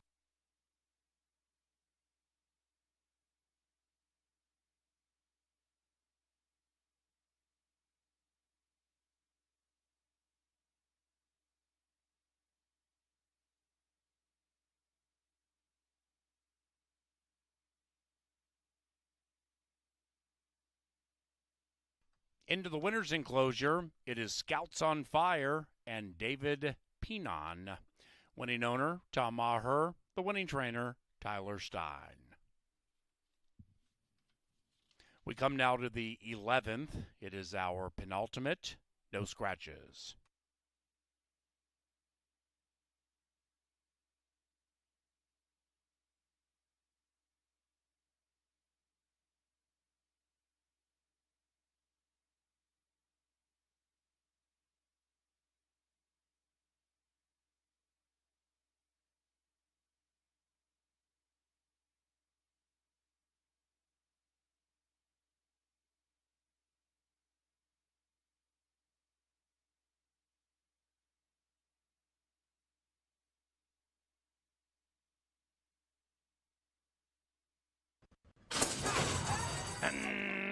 go number 5, Goodwin Nick, unseated Nick Goodwin. Hold all tickets involving number 5. Scouts on Fire comes out of the gate nicely with She's Wheelie fast to the outside, and between them is the 405, but the 1 is number 1 in race 10, Scouts on Fire.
Tyler Stein, the kid's good as he fools him from the one hole, and Tyler Stein goes off at 5-1 and gets the job done for the first of 3 quarter horse races here at Canterbury Park. Now it's the Dr. Dan Daily Double as we'll stretch it out 300 yards in here. A field of 10 set to go to the gate. Escobedo going to ride for Mark Wilson with Cowboy Alex. Down on the inside, lost by 3.5 lengths last time out. Now, that seems like awfully close, but they did lose to Pappy Boyington and Find a Rider, who are both in this race. Second start off the layoff, 10-1 on Edwin Escobedo. The 2 is Streakin' Bandito. This one racing the mud last time out. It took an awfully long time for Streakin' Bandito to get back after the race. Probably did not prefer the mud and was slow in his stride. Should appreciate being back on a fast main surface and cuts back a football field today, 23-1 on Streakin' Bandito. The 3 is Catch the Drama. Hernandez gets the call in here for Frank McKinley. Certainly has an experience edge over many in here. This will be start number 7 for Catch the Drama. The best finish so far, a 3rd place finish, 2 back. Another who cuts back and goes from a sloppy surface to a fast surface today. The 4 is Grandma Annie. Snodgrass gets the call in here for Jerry Livingston. 0 for 4 has yet to hit the board. This one has a trouble to get off a little bit slowly. We'll see if Snodgrass can get Grandma Annie out of the gate.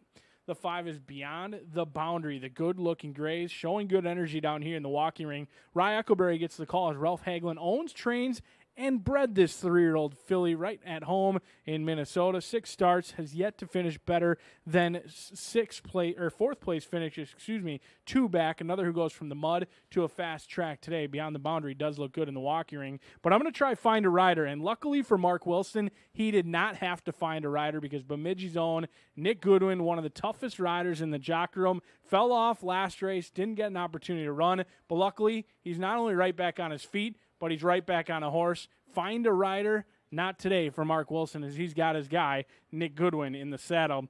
The 7 is Carl's Dirt Surfing. Doug Pinion looking for 2 in a row in here. This time with Randy Widener. Lightly raced, and that's always a good sign in maiden races. Only 1 career start, and there was trouble in that start. Veered in at the beginning. We'll see if Carl's Dirt Surfing can break straight and strong at a big number. The 8 is Queen of the North. Something many Viking fans are always hoping to be the king of the North, but we'll see if Queen of the North can be the king of this field, as Carl's Dirt Surfing not so sure about being under the lights, and the fans is still lightly raced, but the groom and handler doing an excellent job at this point with Carl's Dirt Surfing, keeping it cool, calm, and collected, as can be a great job to the team with Randy Widener. The 9 is Pappy Boyington. Beat many in here and showing excellent energy. I love the way the 9 looks down here in the walking ring. Could not be turned out better for Jerry Livingston. We'll see if Kelsey Haar can get her quarter horse victory in here. 4-1, but the money's come in on the Hall of Fame trainer, Ed Ross Hardy. He's on site, looking sharp, ready to get his picture taken with Lady Capo. He'll have 2 opportunities to do so. He sends out Queen of the North along with Lady Capo in here. 0 for 5, been knocking on the door. Lost a tough photo last time out behind Moon in the class. We'll see if Lady Capo can get the job done, or maybe it's Queen of the North, or maybe it's someone else. But there's prices to be had as we go out for the late Daily Double right out here at the park.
In 8 minutes, these maidens will take off for race number 11.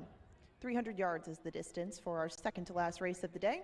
That means the double is the only horizontal wager you have left to choose from. You can do win place shows, exactas, tries, and supers as well. We don't have any changes in race number 11, and we have currently a 9-5 favorite in the outside runner, Lady Capo. Now 7 minutes to post, as they make their way onto track. Get your doubles in now. It's your last shot to do so. They'll take off in 7.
Into the starting gate, it's post time for race 11.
Ladies and gentlemen, number 5, Beyond the Boundary, will need a new rider. We are going to have a new rider for number 1, Beyond the Boundary. The horse is heading down the breezeway back to the paddock for a replacement rider.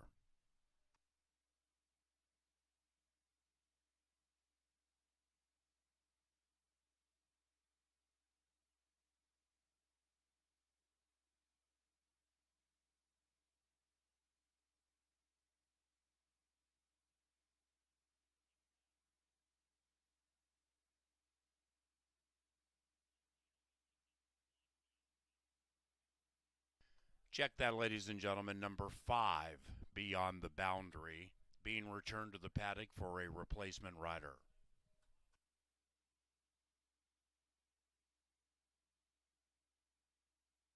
And now number 5, Beyond the Boundary, has been scratched. Scratch number 5, Beyond the Boundary. Refunds for win, play, show, exacta, trifecta, superfecta, and double wagers involving number 5, Beyond the Boundary. There will be a consolation double paid to number 5 from the winner of race 10. And pick 3 wagers involving number 5, Beyond the Boundary, shift to the starting favorite. Riders back up. They'll be heading back to the gate shortly. Race 11 within the next couple of minutes.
Back in.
Goodwin is back on Find a Rider. Pappy Boyington and Miss Har have gone in. And now the favored, Lady Capo. Meanwhile, number 7, Carl's Dirt Surfin', the newest to become cantankerous. Settling down. Pinon back on. Lady Capo goes in. Race 11, take 7.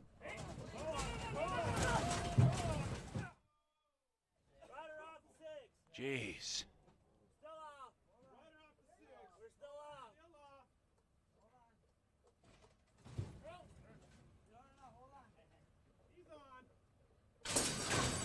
Yes.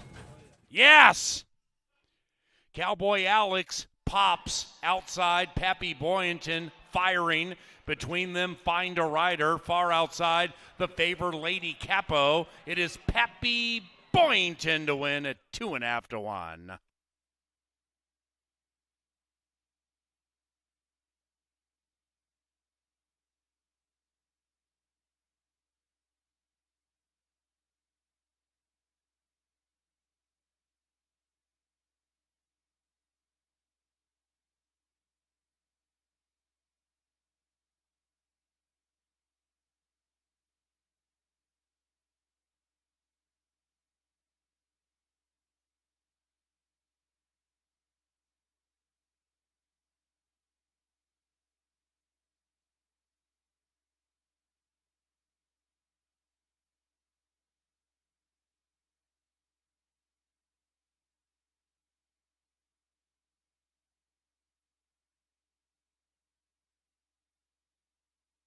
Nine, Pappy Boyington first. 9, 6, 10, 1. 15.97 the final time. Results are unofficial.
Ninth official. Superfecta, $15 and change. 1-9 double, $22.90. Consolation double, 1-5, $4.80. Pick 3, 52 and 40 cents. The exacta paid $11.10. And the trifecta, $11 and change. Race number 12, about 22 minutes from now. It's the final live race tonight. No scratches.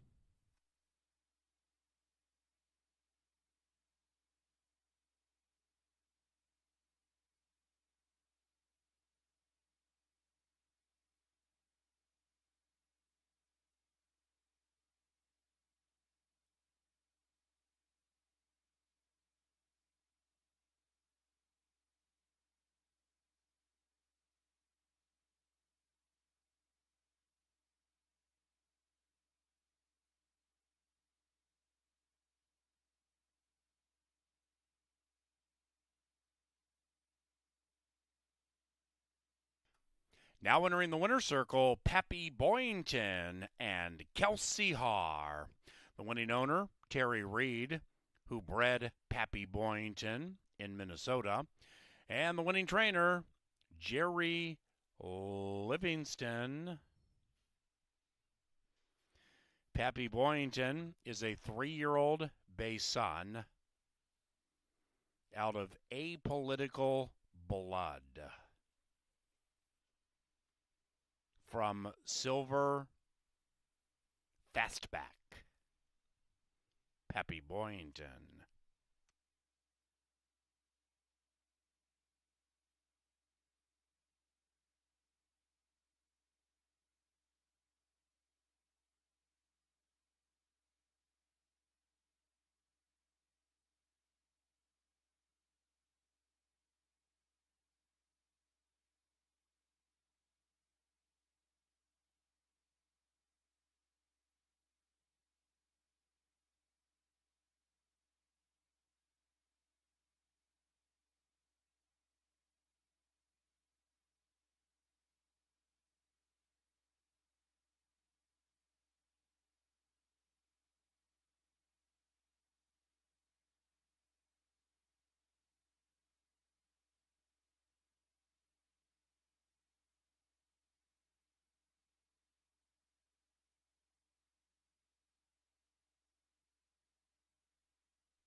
Yes.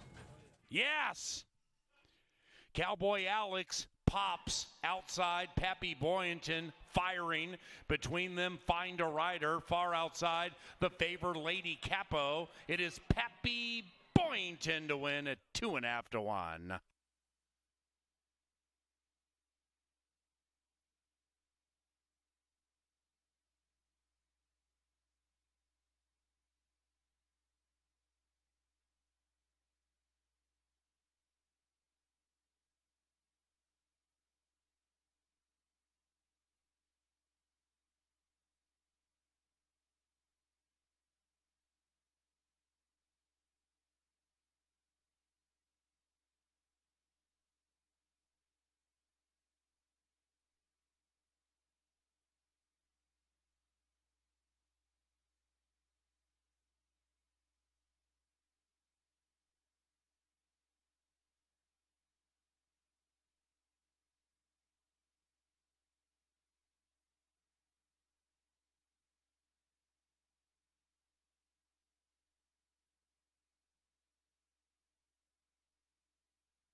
We do have a rider change being announced for the first time coming up in the upcoming race number 12. Nick Goodwin off of number 3, Game Gone West. Game Gone West now picked up by Randy Vega. Goodwin off the 3 in the nightcap.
The 12th and final coming up under the lights as we're 10 minutes away from the nightcap. Don't forget, live racing does return tomorrow. We've got 12 more opportunities to make plenty of cash tomorrow. Live racing does begin at 5:10, and that pick 6 carryover, a 4-day carryover going into the pick 6, just under $10,000. You certainly won't want to miss racing out here tomorrow at the park.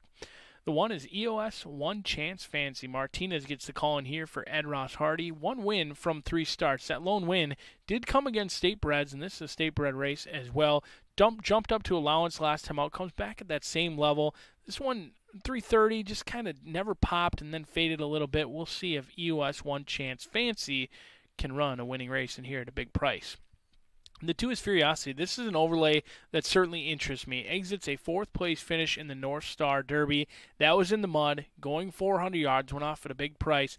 Just Rocket Man is a very good one for the Olmsted gang. Packer gets the call in here for Furiosity, an overlay that absolutely has my attention. The 3 is Game Gone West. Danny Caldwell, yes, the DRC Silks handle quarter horses as well as thoroughbreds. This quarter horse wants to run all day. Won last time at 400 yards. Ran a very game race at 350. Probably deserved to win that day. But Nick Goodwin off. Not an ideal situation. Goodwin comes off. Randy Vega, we wish him the best of luck. 9-1 on Game Gone West with the late rider change. The 4 is DB Quicksam. Jerry Livingston looking for a double in here, a training double. He won last race with Kelsey Haar. He's going to try and outdo himself in here with Mr. Eric Snodgrass. 8-1 on the 5-year-old, making start number 20 today. The 5 is Moon in the Class, and it's a good-looking Moon in the Class. This 3-year-old filly may be taking on older in here, but Moon in the Class does not care about that at this point. This 3-year-old has some swagger to her. 7-2 on the board. Edwin Escobedo gets the call. Second place finish last time out. Did take 9 starts to break the maiden, but was competitive at this level last time and could not look any better down here in the walking ring. 7-2 on the board. The 6 is Johnny B, that beautiful gray coat. Pinion gets the call in here for Randy Widener. 1 for 18. Hasn't won in 2 years, and the win didn't come at this distance either. We'll see if Johnny B can fire. Usually pops the gate. It's been finishing that's been a struggle for this 4-year-old gelding, but Johnny B can be awfully quick on his best day, 10-1. The 7 is Favorite Grandma. Kelsey Harlan's here for Jerry Livingston. This jockey-trainer combination looking to sweep the Dr. Dan double, and why not? Favorite Grandma consistently gets bet, doesn't always get the job done, but the last 3 races, all within a half length. One of them victorious, 2 third-place finishes. I think Favorite Grandma deserves a long look at 9-2, but I'm going to try Living in the Past. It's hard to say that a 1-win horse is classy. However, this one qualified for the Bob Morehouse, the North Star Derby, and the Minnesota Futurity. Just qualifying for those races alone is not easy to do. Brett Berzer gets the call for Brian Velasquez, making start number 10, looking for win number 2. 8 will go to the gate. 1 will return victorious. But the only thing I can promise is live racing returns tomorrow at 5:10.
In 5 minutes, we're all done with Tuesday racing. Race 12 will take off then, and they'll go 330 yards to close us out.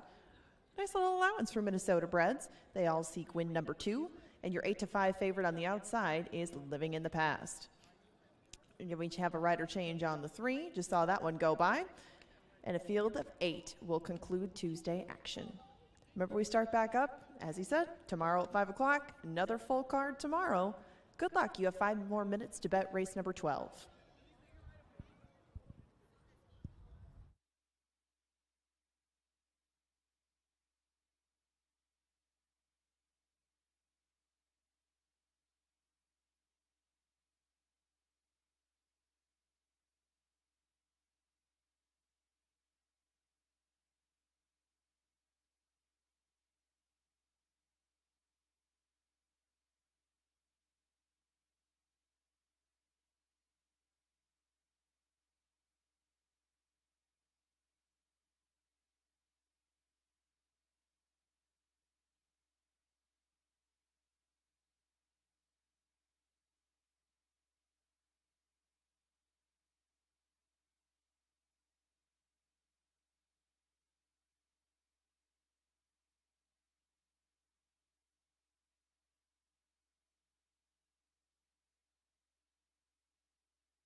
post time. Race 12, it's post time. The final live race tonight. Pick 6 carryover tomorrow, nearly 8,000. 2 left to load here. DB Quick Sam. And Living in the Past, even money.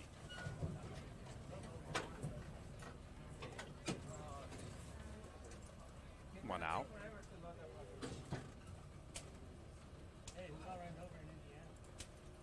Throw it in. Just throw it in. Gotta get a load.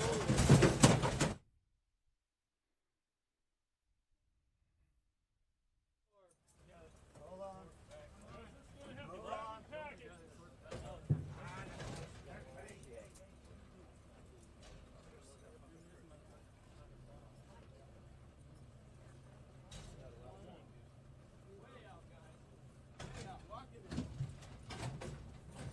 Favored Colt goes in.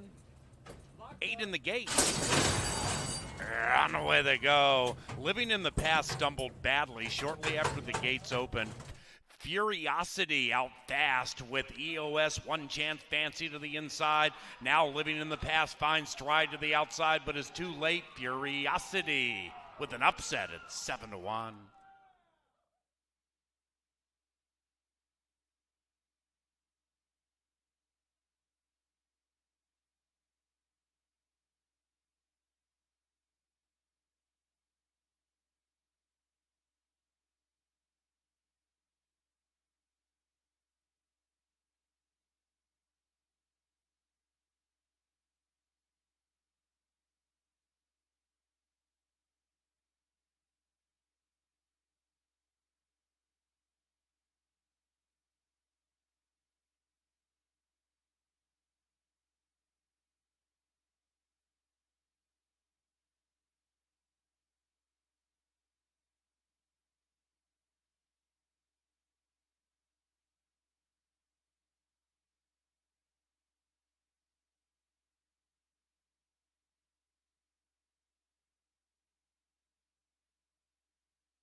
Number 2, Furiosity first. 4, DB Quick Sam second. It is 2-4-8-7.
Twelfth race, official.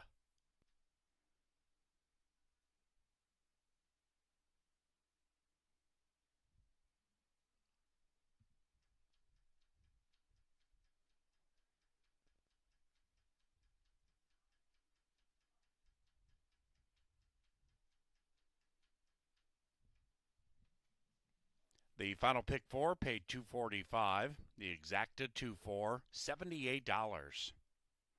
Trifecta, 153. Superfecta, 73 and change. Pick 3, $81.55. And the final double, $20.70. Furiosity is in the winner's circle with Berkeley Packer, the winning trainer, R.A. Hibshaw, and Stephen Pribble is the winning owner of the victorious Furiosity. The winner is a 3-year-old sorrel filly by Fury of the Wind out of Six It Up, bred in Minnesota, by Stephen Pribble, the winning owner. Ladies and gentlemen, thank you for joining us tonight. When leaving Canterbury, please drive safely.